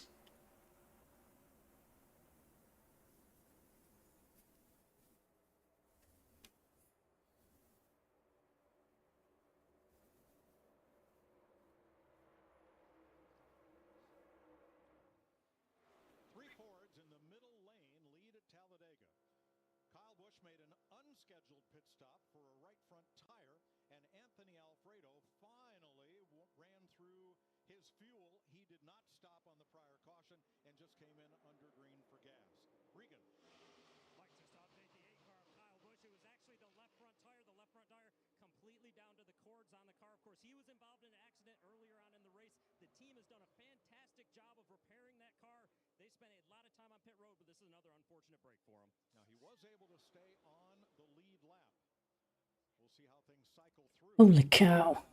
They corded that tire real bad. Mike, I would say we're probably within anywhere 3, 4, 5 laps. Okay. Everyone was last in between lap 63 and 65 at the end of stage 1. Is this it? Some that are obviously have found the bottom of the racetrack. Joey, Priest, right there working together. 2 Fords, but some of them not showing their hand like they're going to come anytime soon. Chevrolets being, I guess, who I'm talking about there, Kev. Well, we saw last time not showing your hand and nobody knowing what's going on. It got two cars confused with the eight car and the six car. Something's going to happen here in a lap or two. It's going to get stupid. The concern is as they start braking, if someone misses and gets shoved back into the track, that could be real bad. These secrets and everything that is happening are important. We saw this last cycle it caused a problem. Well, that inside lane has 3 Fords leading a couple Chevrolets, then a couple of Toyotas. So things are not yet formed up for an orderly drive to pit road by any of the manufacturers. Yeah, I think they're all trying to get to the bottom, though. I saw Chastain move down. I saw Barry try to and miss the hole. I bet you they're coming the next time, from what I see. And right now they're having to go around Kyle Busch, who's all by himself down there on the bottom after making that unscheduled pit stop for that left front tire that didn't have any more rubber left on it. Most of them on my fuel predictor has somewhere anywhere from 3 to 4 Man, left in the tank. those quarter tires were insane. That lap traffic at Kyle Busch. Look at the chaos that is created trying to get to that position. How many times have we seen that happen, Clint? You have a lap car or 2 lap cars, and that field has to figure out how to go around that car, and that's what can cause a problem when those cars move around. Well, you sure don't want everybody to come in on the same lap. That would be chaos on pit road. No takers this time. Well, Mike, that's a good point. I'm glad that you said that. And, you know, the performance within a green flag pit stop is exactly that. What group is going to help me come in? And, by the way, what size of group is going to help me come in, get my task, the fuel done? All right, after they pit for fuel and the pit cycle happens, I'm going to grab my camera for the YouTube studio and get back at it with that. Bring it back.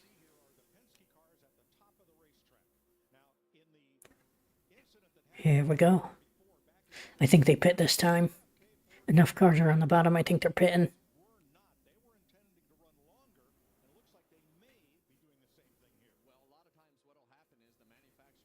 Nope, no one pits.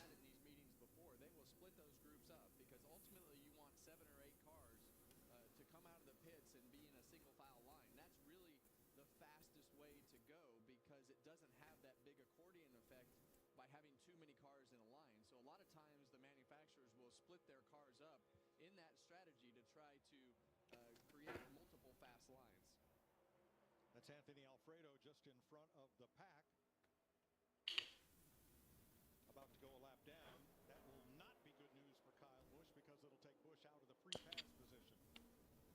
He's also 1 lap down now. What I'm seeing right now, the Fords, the majority of them have the least amount of fuel left right now. Now they're all going back around Alfredo at a bad time. I think they're definitely going to have to go another lap now.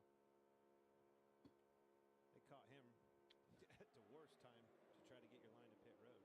Yeah, on the radio, you'll hear, if you're in the second lane, you're getting close to your fuel window, you'll hear that spotter start telling you, all right, lap 1, what lap are we on here, Mike? 107. And you have on your dash, you'll have a sticker that says 109 or whatever that lap is, and you know, look at your dash. The spotter will tell them, look at your dash. Remember the plan.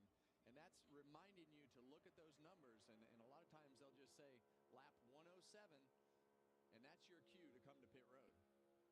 Well, Carson Hocevar had the lead there for about half a straightaway. And the Ford's powered by on the inside, led by Joey Logano. Let's see, do they pit this time by? Coming out of turn 4. A couple of 1-car pits. Dylan by himself.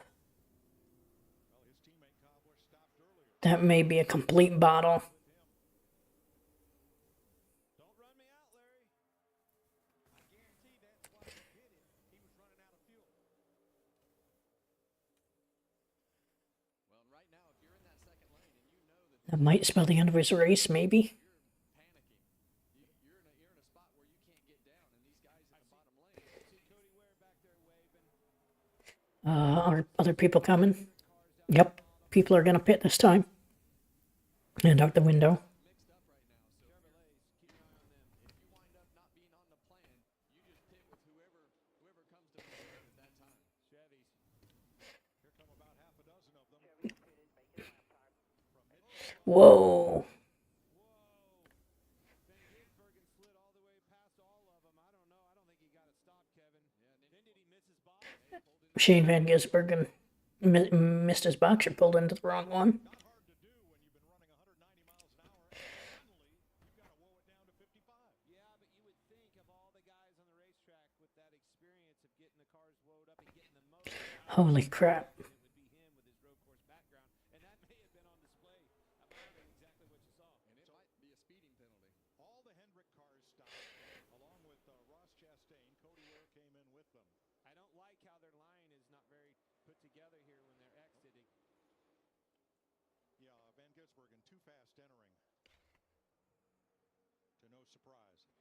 No takers this time as the pack roars past to complete 110 laps, and Chase Elliott too fast exiting pit road. Chase Elliott penalty. Mistakes that we talk about, we see them every single week, and it's just time after time. And we had Kyle Larson earlier. We've now seen Chase Elliott. Too fast exiting for the 9, too fast entering for the 88. Oh, it magnifies it because the field's going past at 195, and you've got to come down pit road again at 55. Well, again, I think the performance is there. Kevin, you told me somewhere around 10 cars is what Ford liked to do. That is certainly not what we saw of the Chevrolets, but I feel like the Fords are coming. Here we go. Oh, Ford's pit. Among the Ford drivers, and here they come to pit road as we complete lap 111. Ooh, the 99 might be too fast entering. Ooh, 99 missed his box. Logano gets fuel and goes. It's not running either. Priest finishing up his stop. Cole Custer getting fuel. Austin Cindric. Something horrible happened to the 99. Racing down pit road. That'll probably end his race. And Noah Gragson stopped with them. Now they come out in a pretty orderly line. They're pretty well together. They are, and if you look down, you see these Hendrick cars and the Chevrolets that found one another pretty quick when they formulated that line. Well, the bad news for them is there's only 4 of them. Ooh, everyone else pitting this time by. Nobody else. Only 4 cars are left on the racetrack. I like this pack Under better. green. I think this one's going to be the one that prevails. And 2 of those 4 had already stopped under green, so trying to unlap themselves. Big group here.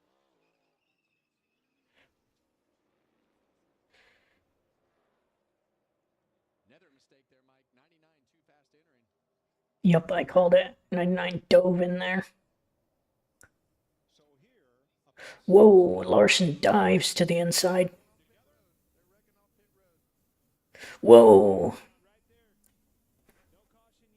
Still green? he's rolling. We stay green. Holy crap, they missed that. And we'll find out what happened, but we saw this in qualifying, Clint. Right there on those yellow lines, there's water. He got in the water, Kevin. That's exactly what happened, and it's been there all weekend long. Those are weepers from rainstorms during the week. We saw Blaney get into that water and cost him some speed in qualifying yesterday. So Denny Hamlin and Michael McDowell are among the last to pit.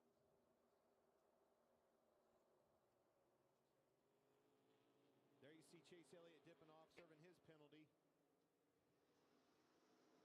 Now, a little worried there about Hamlin and McDowell, Kevin, because they come out, only 2 of them. They're not close together. Down in turn 1, that whole pack is just going to inhale and overhaul them. Yeah, and a lot of times what happens there, when you wait until the last cycle of pit stops under a green flag, those groups start to slow down, and you have to move around, and the groups get broke up, and you wind up losing more time than you would have if you'd have come in at the beginning. So they're definitely in a place that they don't have a lot of momentum going into turn 3. 2 inside. They're stacking. You're going to have help from the 35 here. Ooh, 4 wide with Torres. They make it work. Holy crap. Wallace making stupid blocks again. Wallace is doing the dumb blocks, man.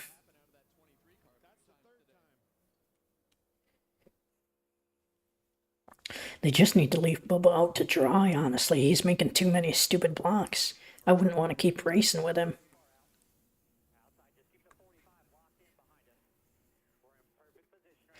I don't see why he keeps making those stupid blocks.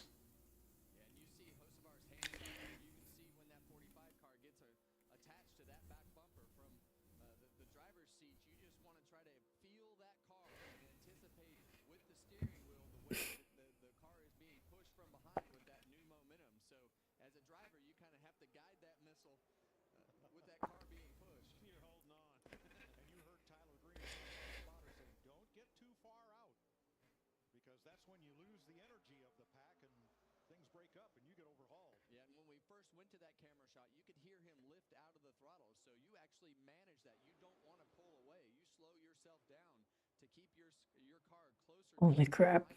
That second place and third place car really dictates. Still pushing it here. I mean, they can just go all out 5 laps to the stage.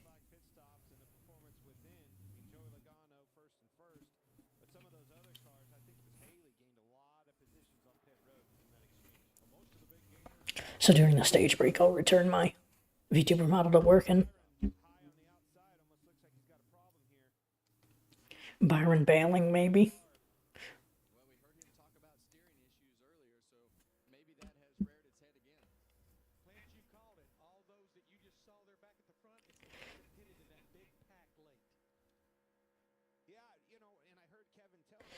I don't know how they missed that wrecking off pit road. I don't know why they didn't throw it.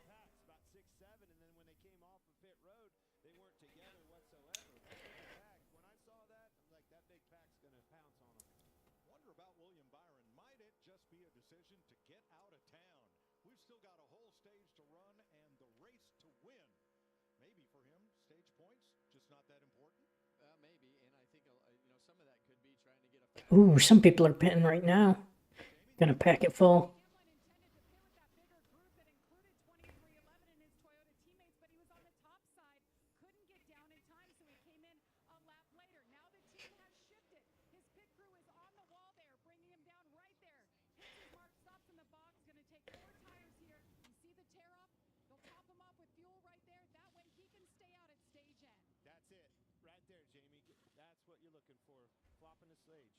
Yeah, and these guys are pitting right towards the end of the stage thinking that they won't get lapped.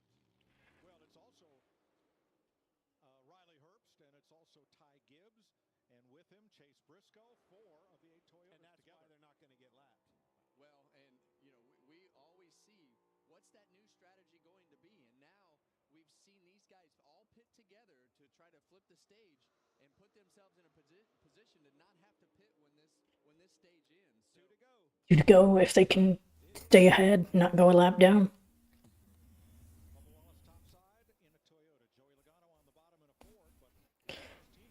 Show me a track map, please. Oh, they're going to be fine. Maybe not. Ooh, Bubba.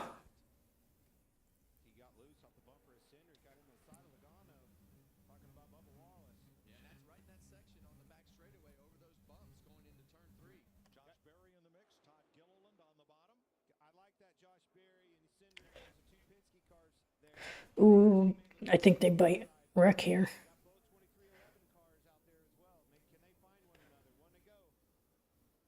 Last lap, stage 2. Who's going to get the stage win, the playoff point, and the 10 championship points? Holy crap. Going to be 2-3 cars back in those lines. Who can get that best energy, and then who's going to pull out? Who wants to take the chance first? White flag. Last lap of the stage.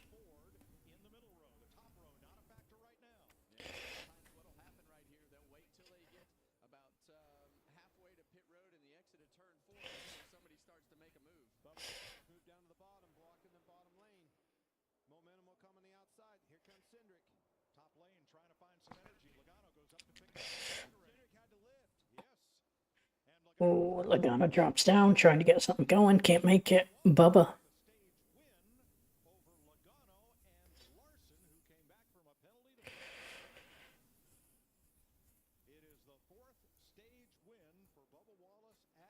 And those guys who pitted didn't go a lap down, so that'll be real good. All right, I'm going to take a quick break, get my VTube studio back up and running.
We are so back here, boys. Larson's got a good run going here. It'll be up to strategy at the middle point of this stage.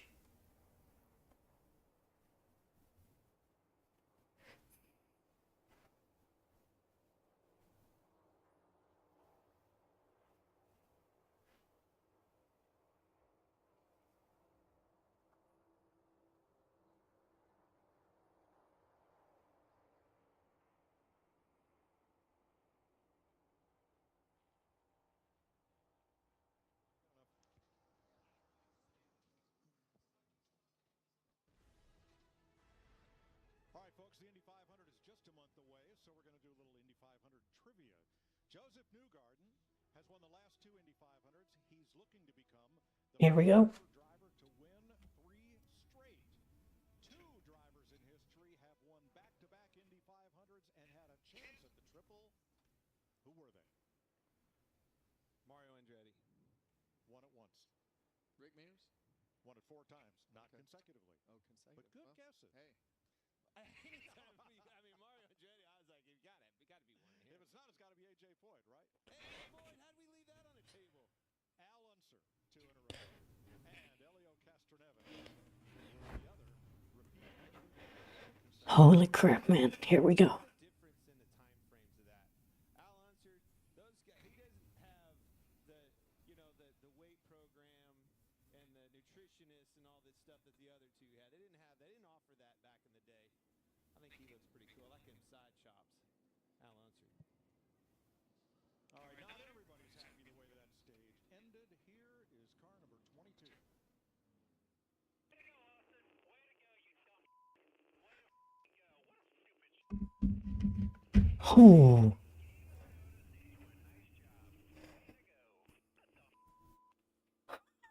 Well, he really thought that Austin Cindric would push him to the start-finish line to the stage win. And typically we see those Penske cars do that. They usually work pretty well together, but He didn't have the run. He had too big a run. Yeah. You remember I called it. I said he had to lift out of the gas and hit the brakes and almost wrecked him. He tried to stay with him, and it cost Cindric. In my opinion, Cindric should have went by him because he had a lot of momentum and probably wanted it himself. He stayed in line behind that teammate. Joey will go back and watch that again and have a different opinion of that. I know he's upset, but that's why he's a competitor and a 3-time champion.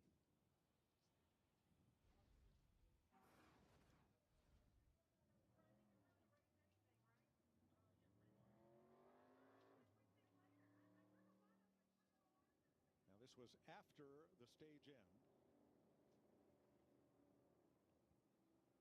Won by Bubba Wallace. And Joey giving a thumbs up, I believe, to his Penske teammate. And you heard the audio on the radio.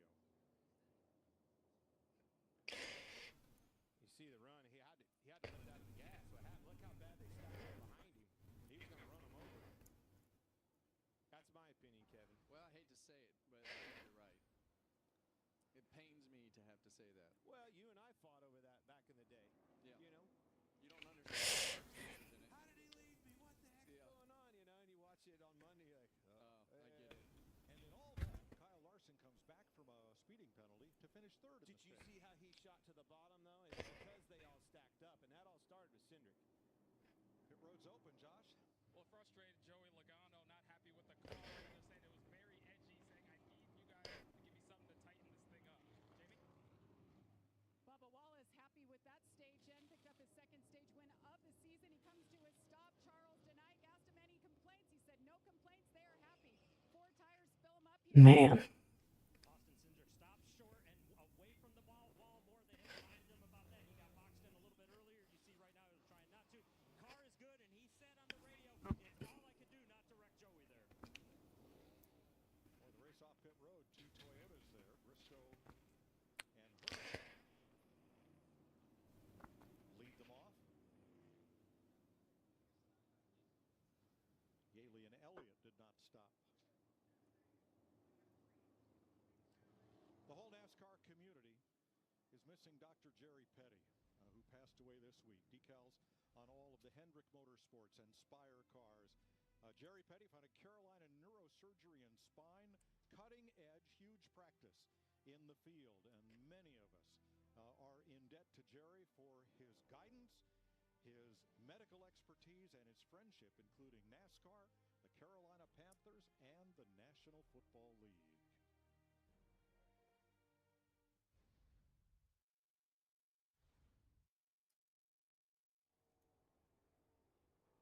So this makes this final stage a little interesting, because it's about the same as the others, but a touch longer. But with the pacing, it's about the same as the first stage.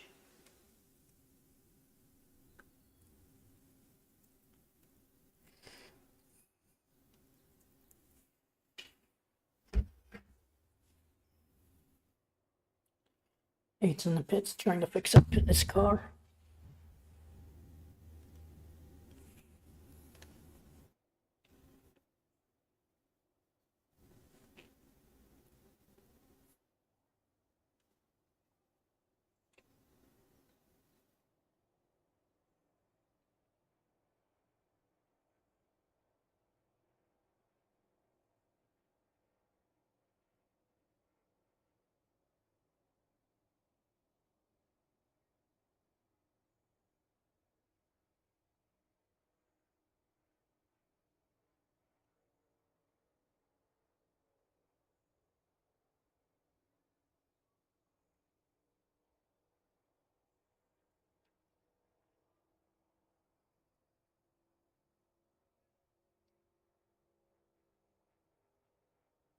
What's the order here?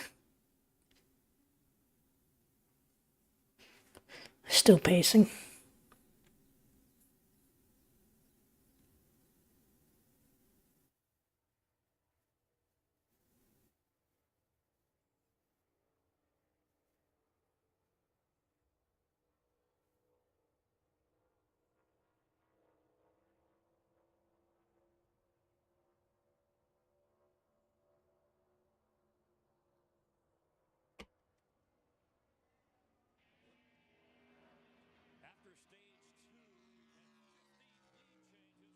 Hey, buddy, I can't hear you.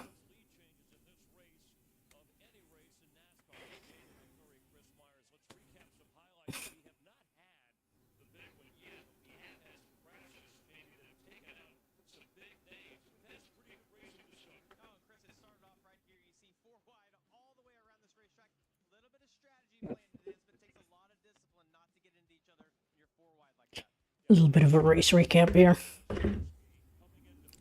This was a stupid wreck. This is the Busch Keselowski wreck.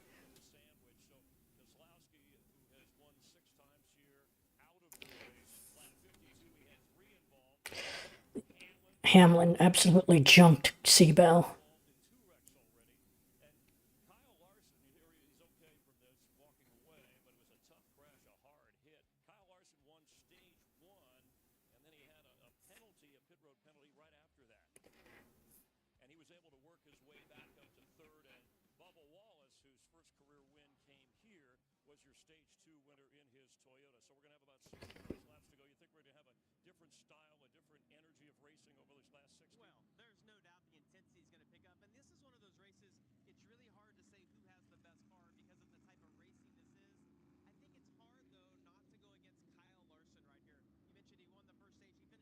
Cars are pitting now.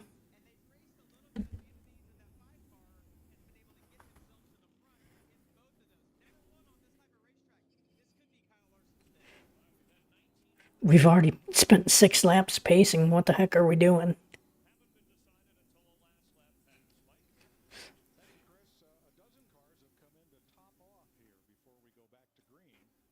I'm surprised that they haven't mentioned Cletus McFarland.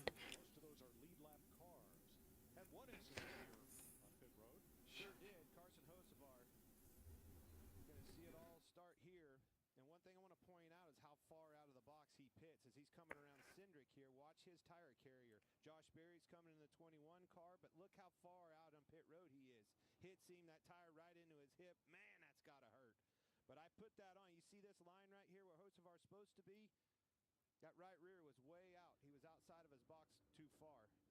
A lot of times you want to complete, like this line right here is the guide for the drivers, right? The 21 car, he knows to come in and not be on the inside of that line, but this car is way out too far. And a lot of times when a guy like Hocevar would park outside the box like that, and his Holy cow.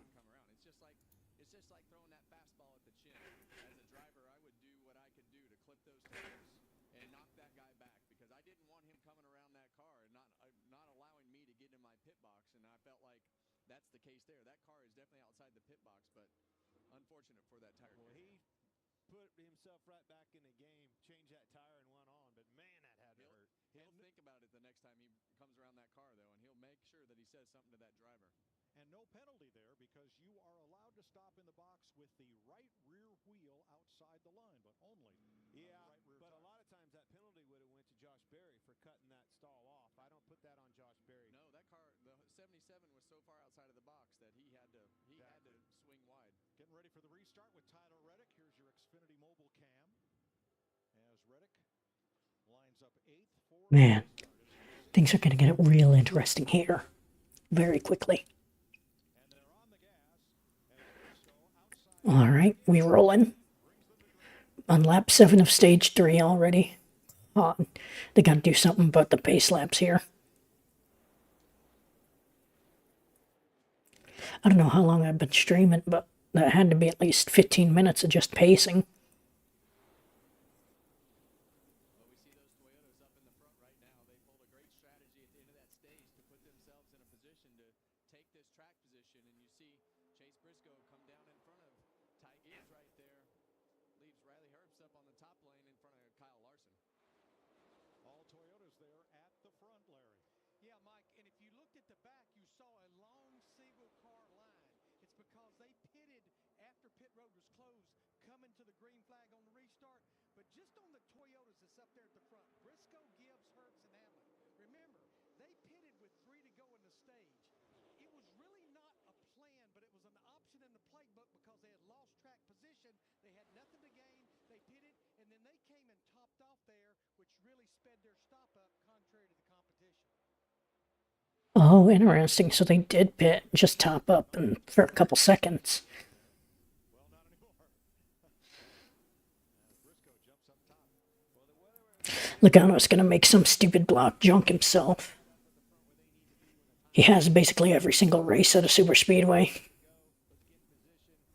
keep the position right up front with the track position. Keep these guys behind us. Time to work together. Chase Elliott drive right up through traffic. Excuse me, pardon me, coming through. About drove into a wreck.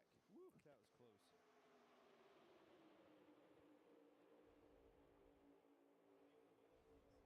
That was a close one, man. All right, Regan is down in Carson Hocevar's pit.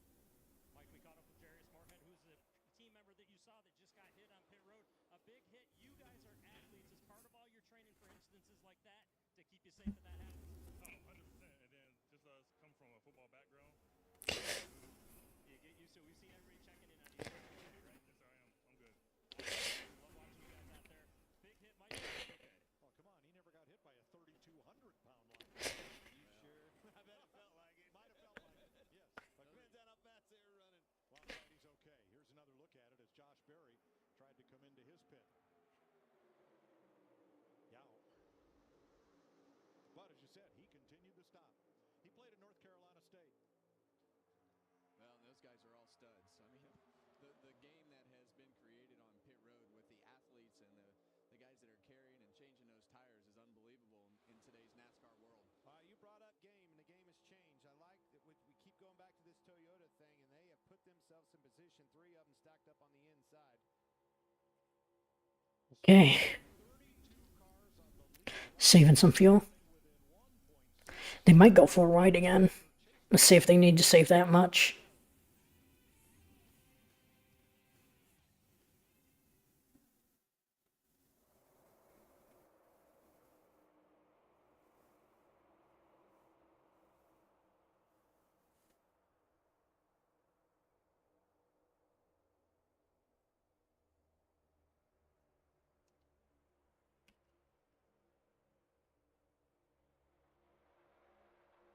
Keep pushing, guys.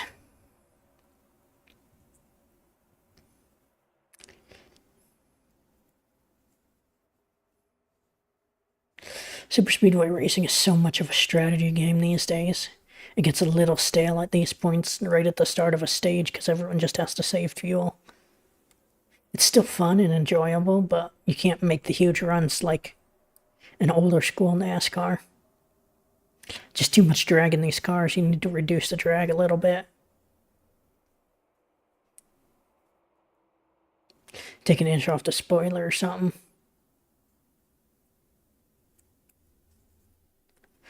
They're just kind of big boxes at this point. 3 wide, they might go 4 wide still. Try and save some fuel.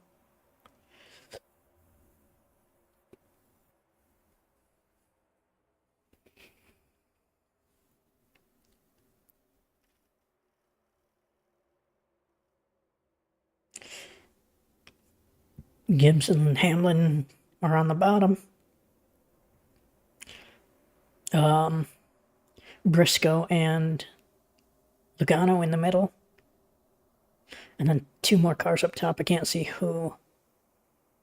And the pylon's no help just because there's no good way to make that pylon make sense when they're 3 wide like this.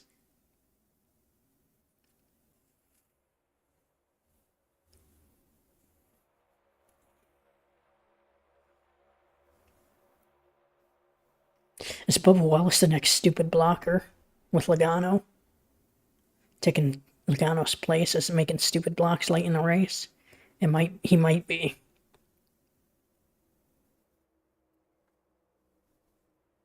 Larson's second in the middle lane, so he's doing good.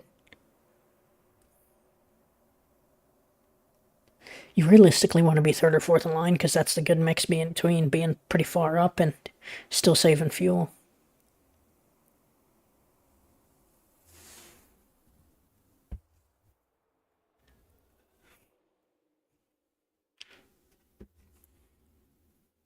I don't know how long I've been live, but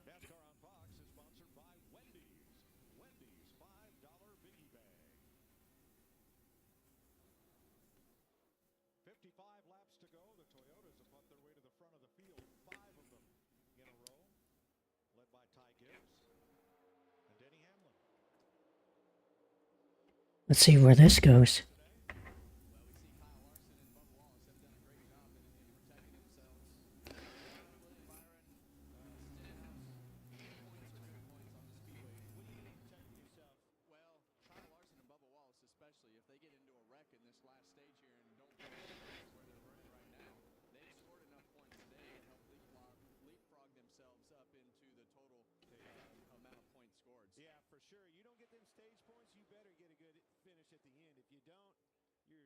A big hole. One fellow who's smiling right now is Ty Gibbs. He is now leading his first laps of 2025. And in the last 3 races, he has moved from 34th. Is this Gibbs' first win? It might be. I doubt it, but it might be. Alright, I'm going to take a super quick break here.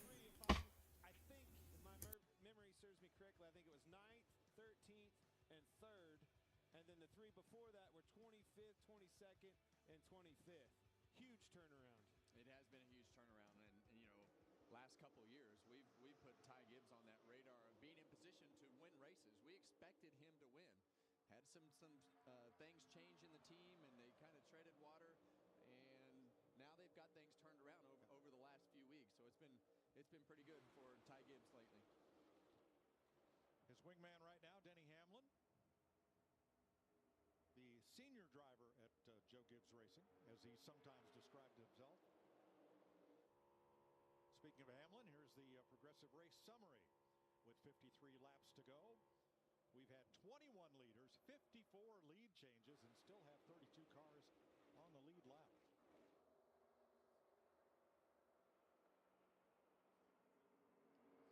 Toyota's in the front 5, Ford's in the next 5, Chevy's the next 2. Yikes! Anthony Alfredo. That was a wreck. It just didn't happen, yeah. Kevin. Yeah, I'm not sure exactly what he was doing there, right there, but definitely about caused the wreck. That's for sure. You know, if you're Gibbs, if you're Joe Gibbs, and you're watching your cars right here, running at the front, right where they need to be, the drafting tracks since the Gen 7 era haven't been the best to them. Bell winning in Atlanta, what we consider now a drafting track, was basically their only one. So they could pull off the win here. It's a huge step in the right direction, back to the dominance that they had. Ooh, cars are going fast now. Not 3 wide. Stop saving. Instead of showing you a car commercial, we're going to stay right here for commercial-free racing from Talladega. Thanks to Toyota.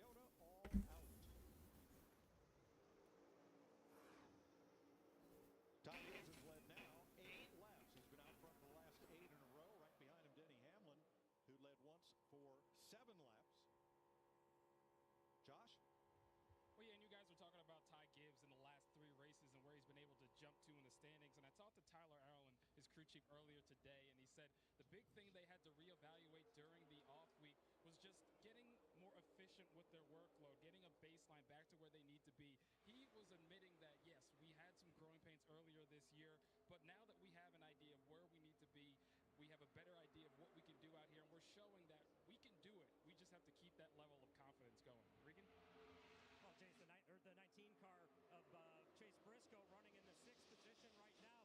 Something to keep an eye on as we near the final pit stops of this race. Crew Chief James Small told me earlier today it was going to be very important for Chase, who's not been in this 19 car for only 9 races now, to understand how to get on pit road, how the braking system is going to work when they get down to pit road. All right. But also how to get in and out of the pit box. He stalled. Here's the boring part for a little bit, even though it's like crazy because they're going so fast, but Well, that's a difficult scenario at these speedway races. You have to rev the engine up enough to get those tires spinning. You don't want to spin the tires too much and just sit there and waste time, but you have to have the engine revs up, or as soon as they drop that jack and you hit the gas, it'll just completely stall that motor. Definitely a fine line of what you're talking about there. It's too much spin and you blow the tires off of it. It just acts like it just sits there and doesn't go anywhere. Not enough, you kill it. Then you really look bad. There's Eric Jones with his Toyota Cam. Has had kind of a quiet day, run in the mid-20s for most of the day. So is his teammate John Hunter Nemechek, though Nemechek was up at the front of the pack for a short time.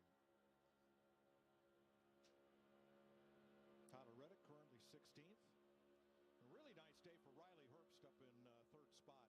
You know, the 26-year-old rookie from Las Vegas finished a career best 9th here in 2023, and here he is right up in contention in 3rd spot with 49 to go.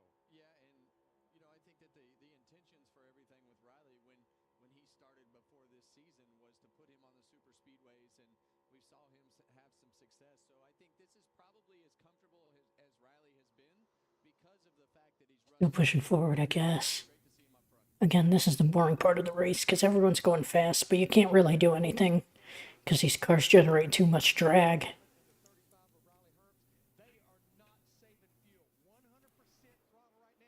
Ooh, interesting. Actually starting to drag the brake just a little bit, but not coming off the throttle. Now, Mark, you had asked me earlier about strategy. Go back a year ago, the Toyotas came early about lap 152. The window is close to being open right now to make it to the end. All right, we'll see how that's Interesting. thanks to Toyota providing us with more green flag action here from Talladega with Toyota all out.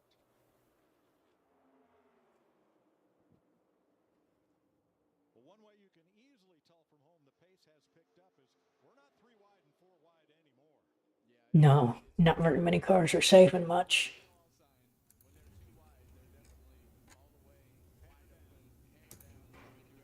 190. Yeah, they're pushing 195. They're moving. We've heard the drivers talk about it. You can't ride around anymore. You can't sit in the back, and hope is a bad strategy. Be in the front, control as much as you can by being in the front of the pack. Jamie? Well, we talked a lot about fuelers today. Brooke Davenport is that man for Ross Chastain. And you know, there's no fuel gauges in these cars. So, Brooke, how do you guys know how much fuel you get in these cars during a stop? Yeah, so there's no fuel gauge, so it all kind of goes with our good friends at GM. They give us a number that's pretty close, take a ballpark. Right after the stop, these things are pretty fast. Only went faster was Miller Lite on the boulevard going down with the fans last night. We get a before weight on these, and we'll put them on the scale right here. And we're able to get an after weight, and then it's just an easy algebraic equation. We do a before and after, and Sunoco gives us a number, and you divide it by how many laps you run. So it's really just addition, subtraction, and our guys add it up, and they get a pretty good gauge on how much we'll need. There's a lot of math going on. You see almost 100 pounds, 1 can of fuel. So those numbers go up to the race engineer. Then the race engineer can then tell the driver when he needs to start saving and how much, Mike. Yeah, but Larry, what happens when there's some on the ground? It didn't go in the car or in that can. How do you add that into the old equation? I had to learn how to estimate how much was on the ground. That's ounces, Clint. 6.5 pounds per gallon for gasoline. Yeah, but what about the one that didn't go in the car? Yeah, when it's on the ground, it's a harder calculation. You'll be fine. Yeah. Ish. Yeah. We think you're good.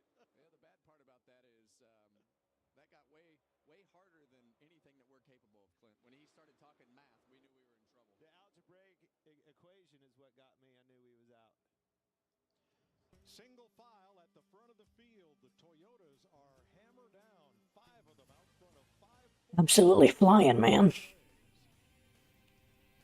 They want to pick up the pace, force everyone else onto their strategy, even though they want to save.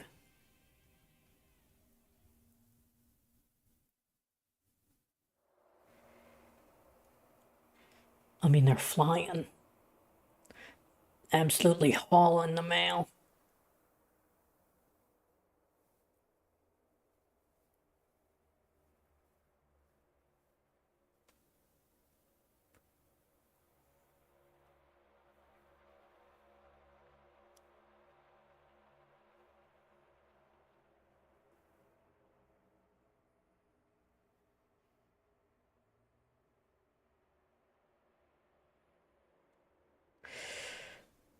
Trying to get out ahead.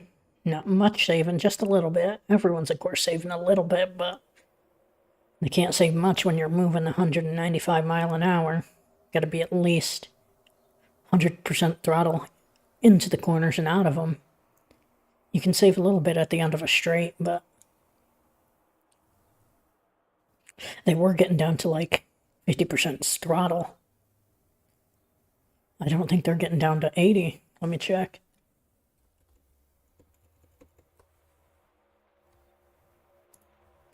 Let's see. Yeah, 99, 100%.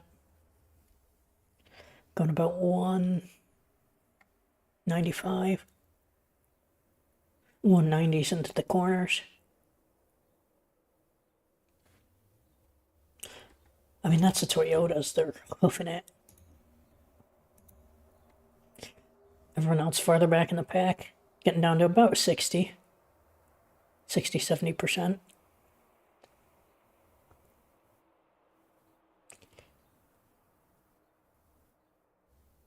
Feathering it in.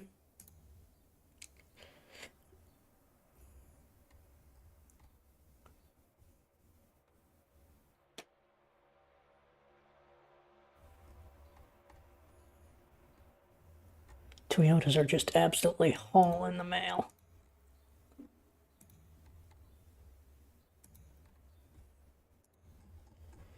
This could backfire for him, though, because everyone else behind him is able to save a little bit more.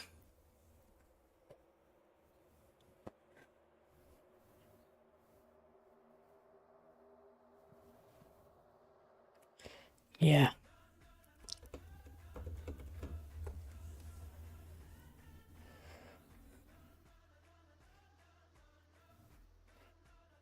Shane Van Gisbergen, what's he doing? Is he going a lap down, probably? Huge sun-drenched crowd at Talladega.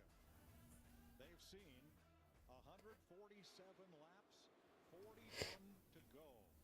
5 Toyotas leading now, 3 Fords, and then a mixed bag of Chevys, Toyotas, and Fords from there on back. Check out this 8 car. I'm pretty impressed. I trying to look down, take care of some business. Biggest move was Kyle Busch in the 8 car, up 23 positions.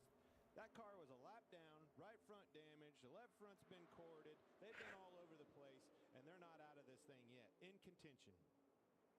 Well, let me tell you what else is about ready to go down, and that's pit stops. And what we've seen today are a lot of mistakes. We've seen a lot of things go right, but like we were talking during the break, Clint. Yikes.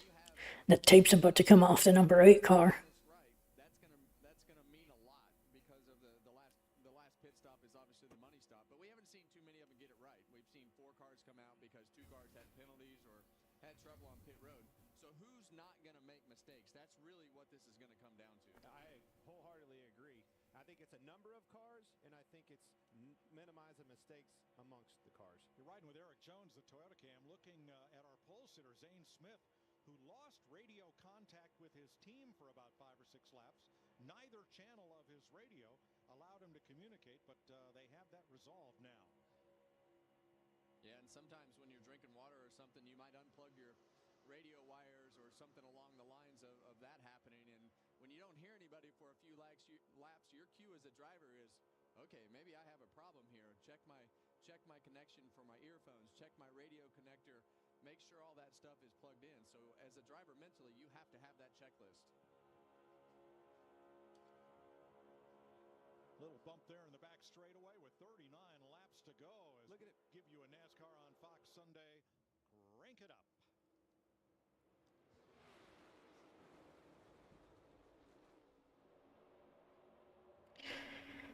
I mean, Toyotas are hauling the mail, trying to force everyone onto their strategy, but everyone's kind of saving behind them.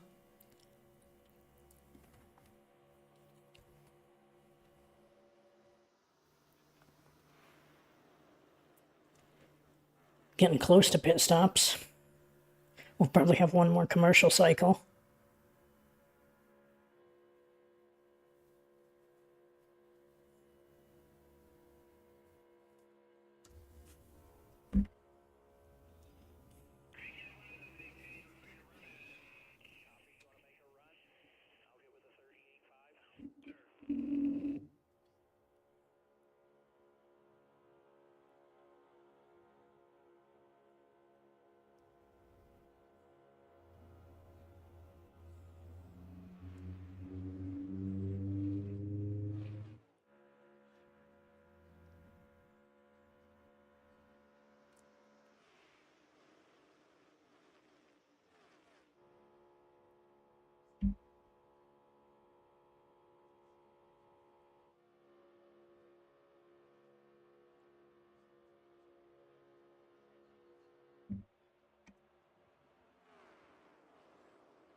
You heard Logano and company talking about get with a 38 and a 5.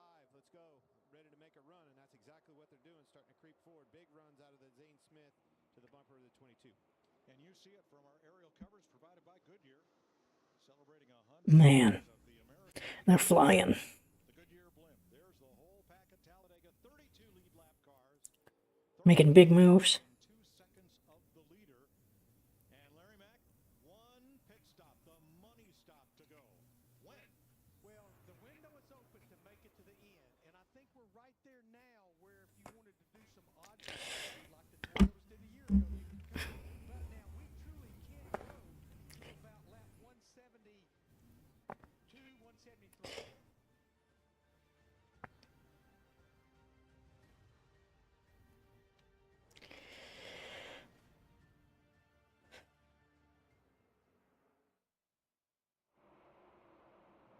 All right, here we go.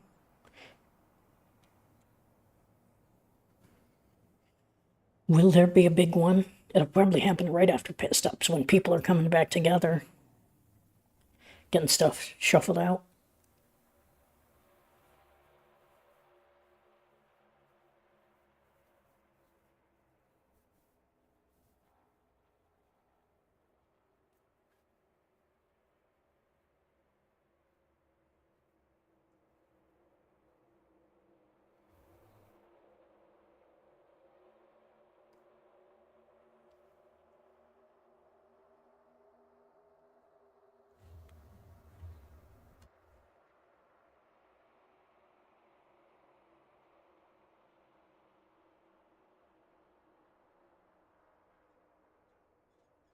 All in the mail, man.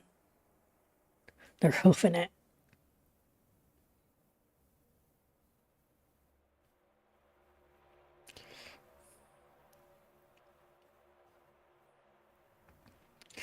Yeah, this is a big problem though with the car right now. Too much drag.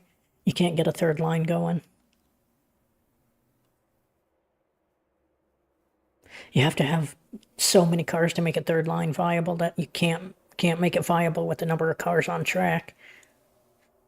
7 just tried to go up and parachute. Couldn't go anywhere. See, he's trying to make the pass, but man, nothing's happening. The drag's just so high that even if you do get a run, it doesn't matter. Trap side by side. It's not quite as bad as back in the old days of just single file. But it's getting pretty bad.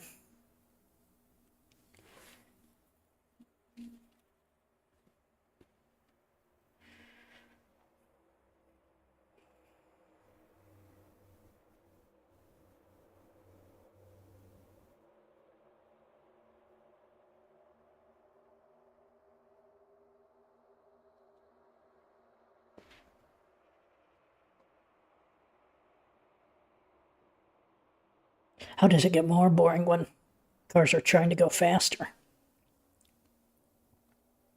This package is just ridiculous. Joey Logano's got something on him, right?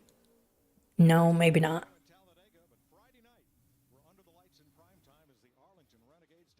Maybe he might have a piece of plastic on his hood. I can't tell. Toyotas continue to lead the pack here at Talladega ahead of 3 Fords and 3 Chevrolets. No, that's just the...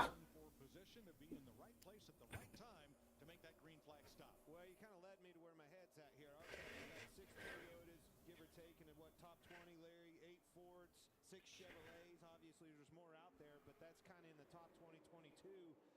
You heard, we think Hocevar maybe be looking into pitting with the Toyotas on their strategy. I think those numbers, because of the manufacturer conversation, is going to dictate some teams opting to go with one or the other.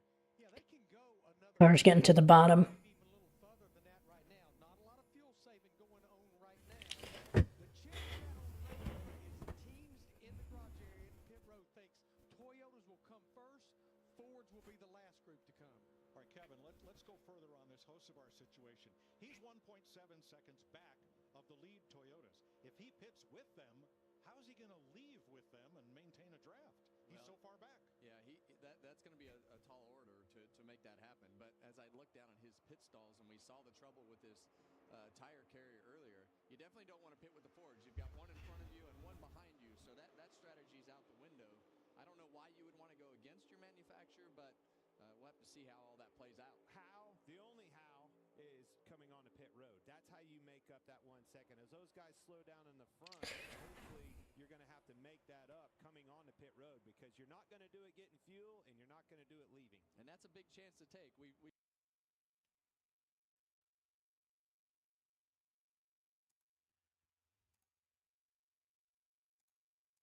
with this tire carrier earlier. You definitely don't want to pit with the Fords. You've got one in front of you and one So far back. Yeah, that's going to be a tall order to make that happen. But as I looked down at his pit stalls and we saw the trouble with this tire carrier earlier, you definitely don't want to pit with the Fords. You've got one in front of you and one behind you, so that strategy's out the window. I don't know why you would want to go against your manufacturer, but we'll have to see how all that plays out. How? The only how is coming onto pit road. That's how you make up that 1 second. As those guys slow down in the front, hopefully you're going to have to make that up coming onto pit road, because you're not going to do it getting fuel. They're moving. I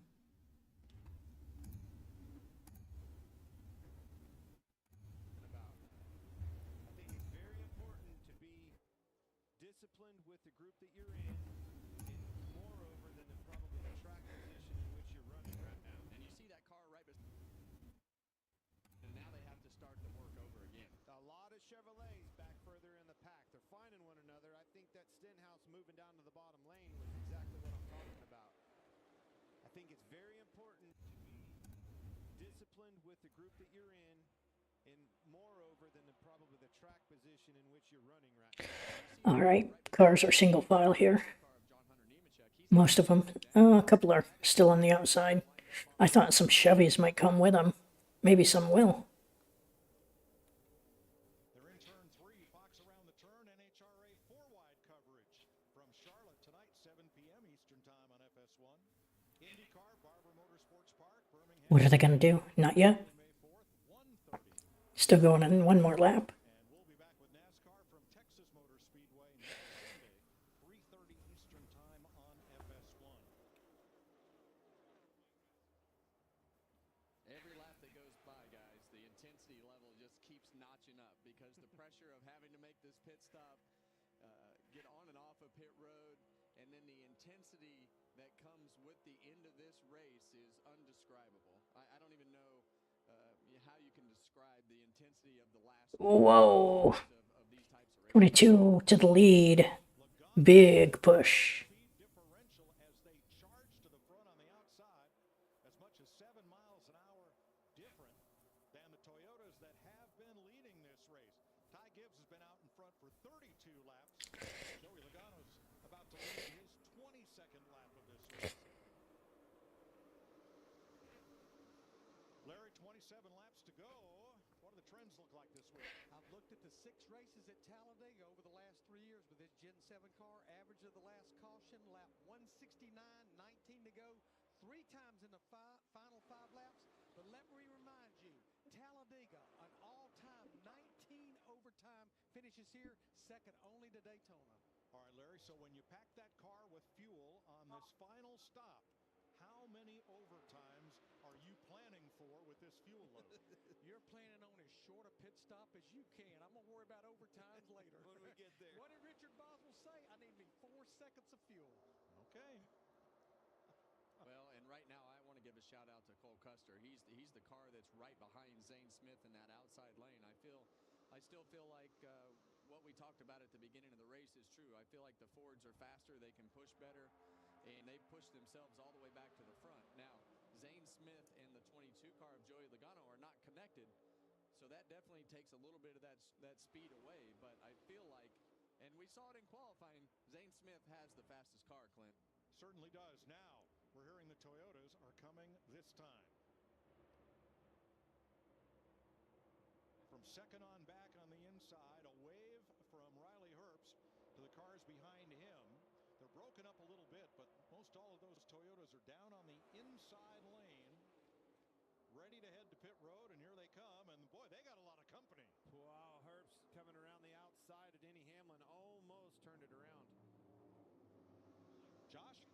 Well, 32 laps led for Ty Gibbs, put himself in position for his first career win. Just needs to execute right here. Holy crap, alright. Bunch of cars pit there.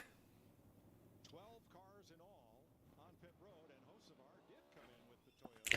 Bunch of Toyotas. Hocevar came in. Like a pretty good group together pack there, Kevin. I like what I see. And they're all going to come out together. Hocevar in front of all those Toyotas. Well, he did exactly what they said they were going to do, and that was pit with those Toyotas, and now he's got control of that group. Get that thing single file, get up through the gearbox, push, push, push. Let's go, boys. Oh, well, the biggest thing that he's going to have working against him is the fact that he's got all those Toyotas with him, and they're going to want to do everything that they can to hang him out. Yeah, but I don't think it'll happen right now. You'll do that later. We're going to use him. Well, I said that. You were right. The second or so that he was behind those leading Toyotas did not matter when they all came to pit road, and let's just hope he got enough gas. They got in line well. I was liking what I saw of the performance of that stop collectively. Minimizing mistakes there as a group. And it looks like about 10 cars. So they've got a really good group of cars put together right there. Pretty orderly, like you said, and efficiency is the name of the game right now on and off of pit road. Holy cow. Have trouble. That's a good group they've put together right there, I'm telling you. If you look right there, it's the Toyotas and it's the 3 Spire Chevrolets. They all came together. Interesting. So Toyotas and Spire. Larry, now that Toyota's laid down the guard and made their stop, Here we go. benefit any of these other teams to run long before they stop. Mike, I want to watch lap times. That's what we have to pay attention to, and I'm sure that's what these teams are doing. Right now, that lead pack with those Fords, Ty Dillon, they're in the 48, 60s, 70s, maybe the 80s. The group that pitted that time by, we've got to see, that was their get up to speed lap. We need to see what they run for a couple of laps. Yeah, I think the big thing that you want to know is how much time is gained and lost when those groups start to organize getting on the pit road. And a lot of times the second groups, they get a little disorganized because they have to fill those holes. They have to work their way down, and it checks the pack up. So it'll be interesting to see those lap times. So who comes next? The reason Carson Hocevar's trip down pit road was so much shorter than the Toyotas, he was stopped about half a second less than they were. That means he got less fuel. That's right. Hope he got enough. Yeah, and right now, I mean, that's a risk, that they're obviously willing to take to put themselves in a position to have that track position. That last lap, the pack was still about 0.4 of a second faster. Whoa. Ty Dillon really loose off the bumper. Josh Berry had to get out of the gas, got down on the apron. Berry had to go to the outside in front of Freeze.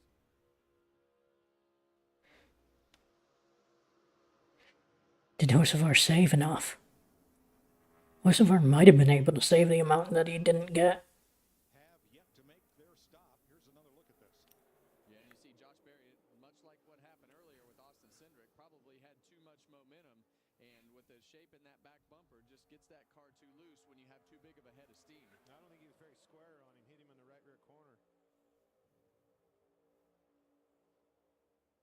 How's their performance doing out of this single file line of the Toyotas and the rest of the pack, Larry? Now that everybody's up to speed, the lead pack and then those Toyotas Inspire that's lined up, they're running exactly the same lap times. The biggest thing that you don't want to have happen if you're this single file group up here with these Toyotas Inspire, you don't want this big pack to start getting sniffs of air off of these cars that they're catching, which is going to happen. Luckily, it's only the 62 car there in front of the big pack, but they're going to start to swallow up a few of these single cars, and that's going to give them a little sniff of draft. Just don't lose focus on the fact that that big pack still has to pit too and do as good a job as those Toyotas. And now it becomes a question of, you don't want too many cars to pit together, and you don't want too few. How many did you tell me that needed to be a perfect line? It needs to be 7 or 8 cars, and right here you're seeing those 7 or 8 cars break away from the back 2 cars in this pack. You see that gap there, Clint? And sometimes if you get too far behind, you'll lose that group. So, you know, that 7 to 10 is a pretty good number as we see the tail end of those cars catch back up. But the reason they drop back is that accordion effect. And when you get too many cars, that accordion effect breaks that group up, and you've got the cars pushing forward and falling backwards, and it creates a timing problem that slows them down. Well, that's exactly what happened to Haley. He lost that draft. He actually pitted with them, lost it, and he's about to get swallowed up by the big pack. Larry, we've got 19 laps to go. For the 20 cars that have not been to pit road, how long before they absolutely have to pit? Yeah, that's what I'm looking at right now, Mike, is the fuel predictor and throttle. I'm going to say they're going to have to come in the next 5 laps. That would leave them 13 to go. Well, that big pack, you see how broke up it is now, Clint. They've started to get into those lap cars. They've started to have people start to file to the bottom. Here they come because of that. They lost a bunch of time, and the cars that have stayed out are going to lose more time. Fords. 10 cars come to pit road, Josh. Over Joey Logano, that car getting tighter towards the end of this run. Looking for his first win here since 20. Holy crap, my heart is pounding.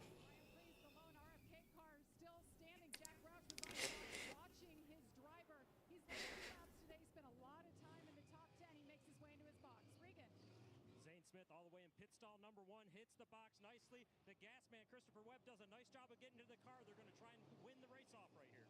Yeah, and the thing that these guys have going for them that's going to save them time is they're probably going to put in less fuel, correct, Larry? Definitely less fuel because they have a shorter distance to go. So that's all Interesting. They might get there. Toyotas might get ahead of them. A little bit broken up. The rest of the field pits. Keep in mind of your track. Those are the first cars in that lead in the group, right?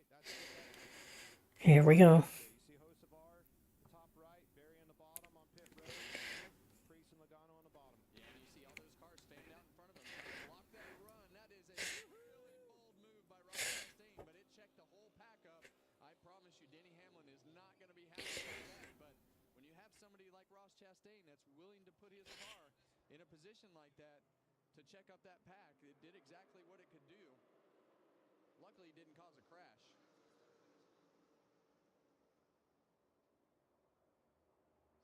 Where's that last group? That's exactly how you break the advantage up. Right there. Oh, Josh Berry and Kyle Busch, 2 fast exiting. Ooh, 2 penalties. That'll be huge. That sucks for them. Cindric, Byron, Larson, Bowman, Elliott, the 4 Hendrick cars, nose to tail behind Austin Cindric. So Hendrick Motorsports, the big winner on this round of green flag pit stops. Well, I'm telling you, the saving grace was the bold move by Chastain pulling up and breaking that momentum up of those Toyotas.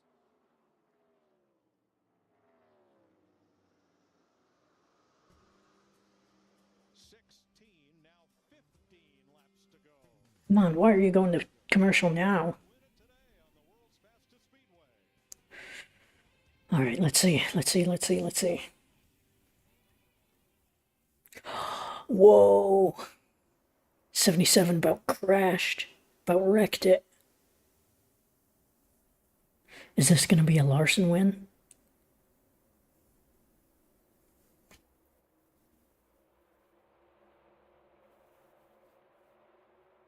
Yikes, 77's going wild.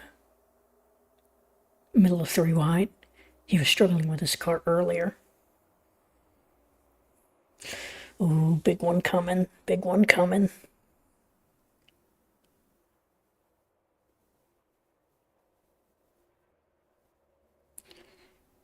Big one is still coming.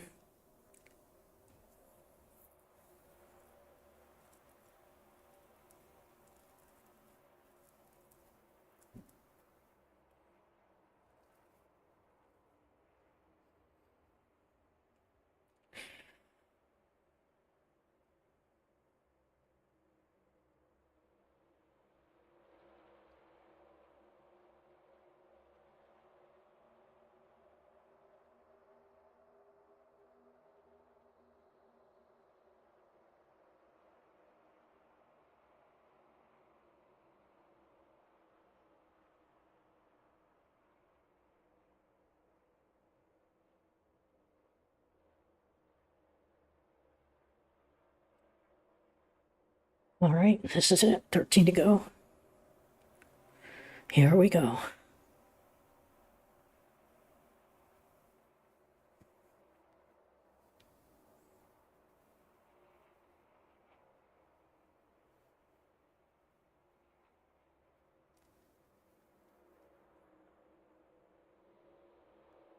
Honestly, if I'm Bowman and William Byron, I accept like a second or and third, as long as we keep all of your Hendrick cars teammates up front. It'll be a good point to stay. Did the 9 get left out to dry? Kind of. 9 dropped down to 10th. Get a little bit left out. 12 to go. 11 to go this time by. We're barreling down the backstretch.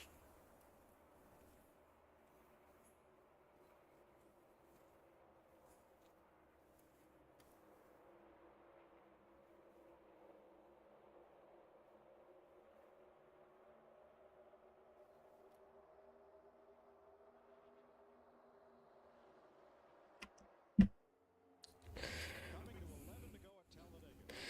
Cindric, who was 25th of all the cars before the pit stop cycle, led his group in and out to hold the lead until just now, with Hendrick Motorsports coming around the outside and William Byron. Yeah, and these groups all got put back together because of a really bold move. It'll be our big move of the race, sponsored by Pods. Yeah, and what happened right here, when the cars are, the two groups are coming together, you see the slower cars on the Holy crap. 11, Ross Chastain comes up, blocks 77. 77 splits the middle, but Denny Hamlin does not. Ross kind of faded down, and that slowed the whole Toyota group up, and they were never able to get all the way clear of this group. They were going to blow right by them. 100%. Without that block, the bold move. But that is a definite strategy that everybody talks about. Put your car in harm's way to try to slow that group down. And I guarantee you, Denny saw Pods in front of him. Yeah. That's exactly what he saw. And as a result, the Toyotas are now 20th on back. But for Eric Jones in 8th. Holy crap. Here we go. Cluster there, 20th through 25th. They might tell me that on the radio, but I'm going to have a tough time pulling up there and blocking them group of cars coming at me 50 mile an hour faster. You got to be aggressive in these cars, and some of those things that happen are pretty aggressive, and that was definitely on the most aggressive side. Here's Austin Cindric. George, just remember the 5 will lift coming to the checkered. He will not push by his teammate. 3/4 behind. Now it gets serious. Ford versus Chevrolet at the front. 10 to go. Well, I can tell you this 2-car is always at the front of these super speedways at the ending of these things. He's been in some wrecks, maybe even caused a couple of them, but you can't take it away from him. Austin Cindric can get the job done and putting himself in position. The other one, that 24 on the outside. All right, we're going to take you side by side one final time and then race for the checkered flag here at Talladega. Why? Why? Go to commercial now. Come on, guys. Stupid. The big one's gonna happen while you're at break. My heart's pounding, man. I had some caffeine a little bit ago. I can feel it. Oh my god.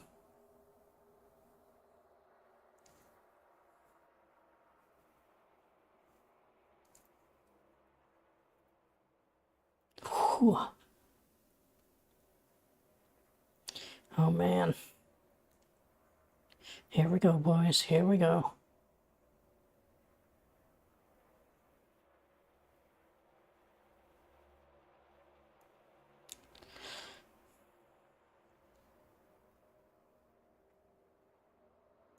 Question is, did everyone get what they needed in terms of fuel? They should have.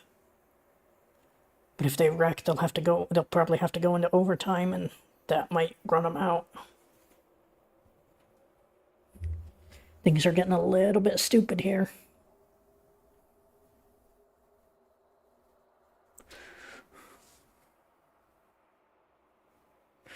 Holy crap, man.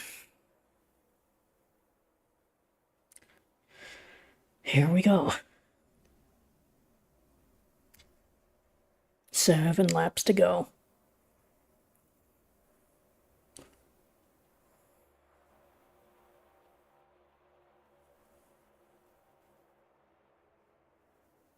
Here we go, boys.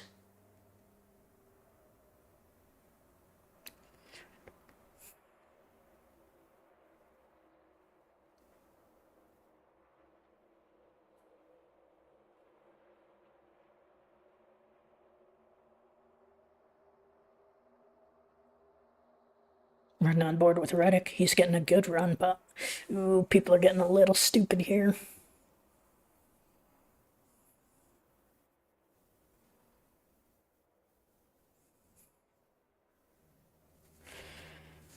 Six to go.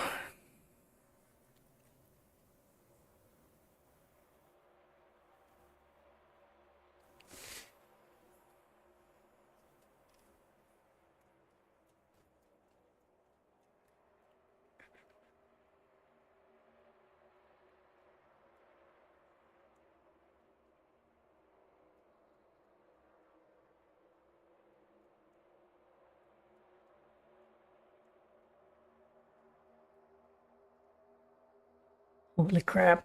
Here we go. Coming to 5 laps to go at Talladega, and now Austin Cindric. 5 to go. Here we go. Alongside 2 Fords at the front, bunch of Hendrick Chevys right behind them. Then Joey Logano in 5th, more Chevrolets, and then the Fords of Gregson Smith and the Chevy of Chase Elliott round out the top 10. After the luck, and we talk about this, heard about Brad Keselowski saying 50% luck and even finishing these things. After the luck that 60 car's had, Ryan Preece on super speedways, for him to get back up there and put himself in position again, you can't help but to root for him. He has been beaten battered on these racetracks. On the inside, Ford in front of Chevrolet. On the outside, Ford in front of Chevrolet. Neither of those Chevys are going to help either one of those 2 Fords, so where are they going to go? Well, that third place Ford on the bottom of Joey Logano, he's in a position to still help his teammate Austin Cindric by pushing that 5 car, keeping that gap close. But the outside lane is doing better right now, and really what William Byron wants to do is push that 60 car out there as far as he can to try to give himself a gap to get down into that bottom lane and make that pass for the lead. Or to push him out there, back it up a little bit, and utilize that push from his teammate Bowman behind him. Gives you those opportunities, options. And I'm sure right there, William Byron, when he pushed Ryan Preece out there that last lap, he was hoping that he would move to the bottom lane to cycle himself back to the front. Josh? Well, far from a smooth race for William Byron. He had steering issues in stage 1 and 2. They went under the hood during the break in stage number. Here we go. 3 to go. Coming to 3 now. Here at Talladega for William Byron, the longest after streak, but he wants that win, guys.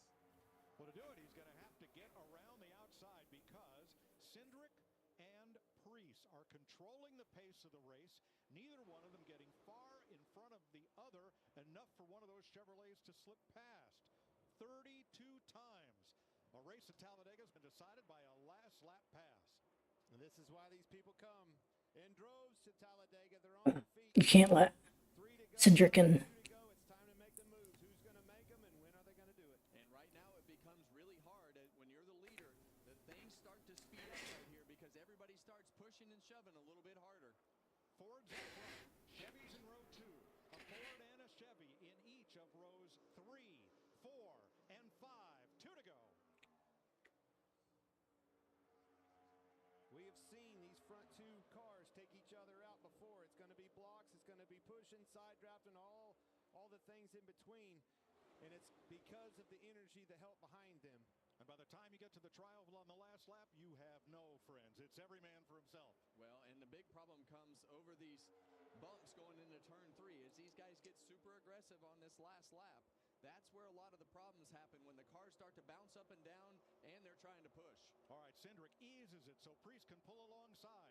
That keeps the Chevrolets at bay. They're still too wide, but for how long as they come to the tri-oval and face the white flag? Yeah, and you see Kyle Larson down there on the bottom of the racetrack doing everything that he can do to get a side draft off that 60-car Ryan Priest to pull him back. You want to go now. If that caution comes out, the race is over. Zane Smith spit out. Ty Dillon is out. Here comes Hocevar. And that'll affect the whole row up on the top. Off turn 2 for the final time. Still 2 Fords in front of 2 Chevys. In front of a Chevy and a Ford 2 rows back. There's the bump from Larson. Trying to get that number 2 out of the way so he can make a move.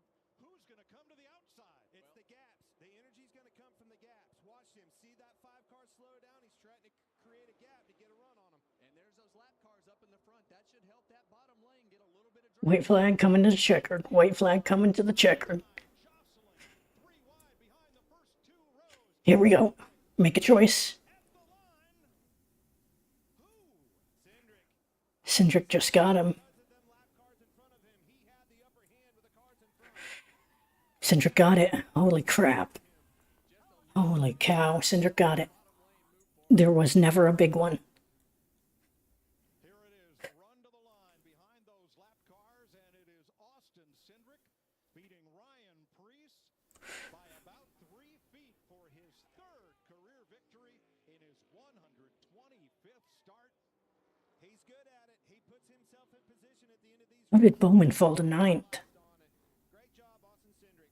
Ryan Priest, another one. Yes, Cindric becomes the 18th driver to break a 30-plus race winless streak at Talladega.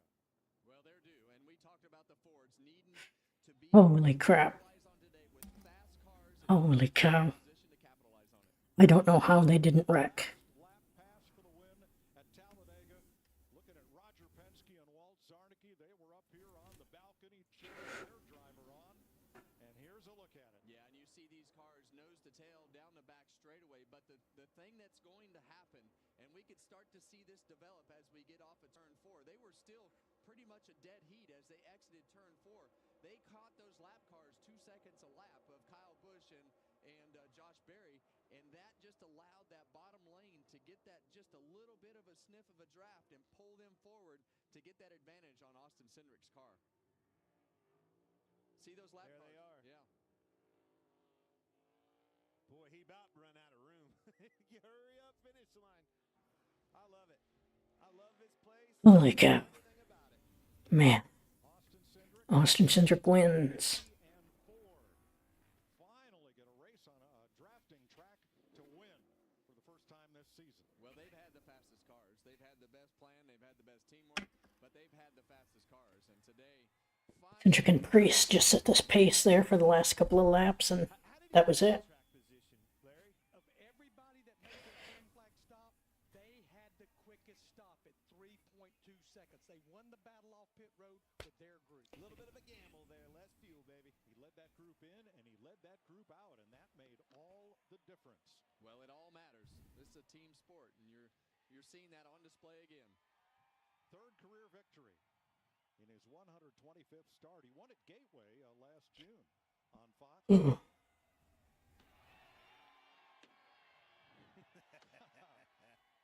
Holy crap. In his 7th try here.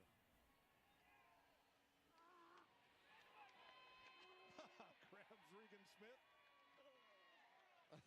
thought he was going to go capture the flag. He captured Regan instead. I feel like doing that to Clint sometimes, but you better be careful. Regan's getting old. Can't Might catch hurt the him. old man. He did it. He puts himself in position, gutsy moves on this racetracks like this, and it paid off for him. And those Chevrolet drivers are going to have to just wonder what would have happened had they pulled to the outside and tried to make a third lane. Well, they were trying. They were trying, and they just didn't have the opportunity. I think those lap cars, Kevin, you were all over it. That provided that extra little bit of a toe off of them to get the job done. Regan? Well, Mike, and obviously very excited, Austin Cindric. Austin, you have been so close here at Talladega and Daytona since that Daytona 500 win, but now you finally get another one. I'm just so proud of this team. I mean, from the cycles to the I mean, to the fuel-only stops, Doug, my spotter, everybody. I've been trying for, I don't know, probably 3-4 years now to get a cup win for John Menard and Menards, and that bright yellow car looks great up front, and I'm just so thankful for everyone's support and the Ford Performance Roush Yates engines package to these types of racetracks are second to none, and we talk about it in every single one of those meetings why we haven't won one of these races, and no, just really proud of the effort and very thankful for Discount Tire, Snap-on Auto Trader, Roger Penske, everybody makes this possible for me. You guys had the quickest pit stop on the last pit cycle of the race. That helped you get the lead, but you had to hold all these guys off coming to the start-finish line. What was going on as you were coming off at turn 4? Yeah, no, it definitely wasn't easy. I give a lot of credit. Kyle did a lot to take care of me, pushing me at the right times in the tri-oval. As mad as I was at him after Atlanta, I feel like we're good now. So that was that was great. I mean, having a photo finish at Talladega and to be able to do it, getting the playoffs in front of this amazing crowd on a beautiful day in Alabama. All right, enjoy this one. Austin Cindric wins at Talladega.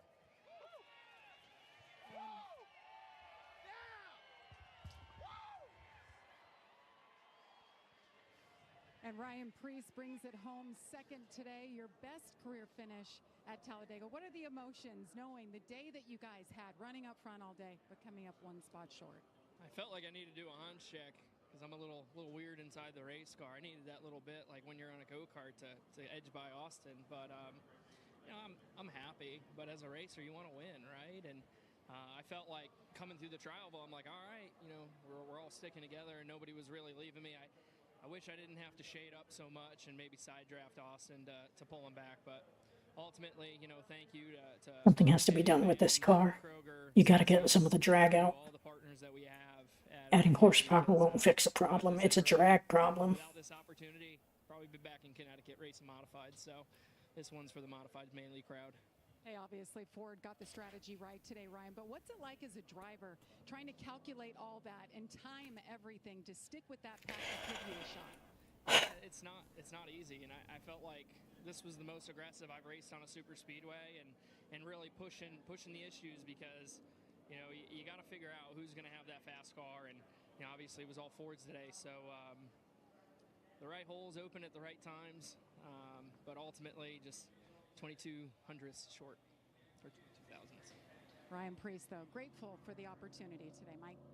A great 1-2 for Ford. Austin Cindric scores the 200th victory for the Roush Yates Engine Company, building these Ford performance engines. Much more to come from Talladega. Stick around. Thank you, guys.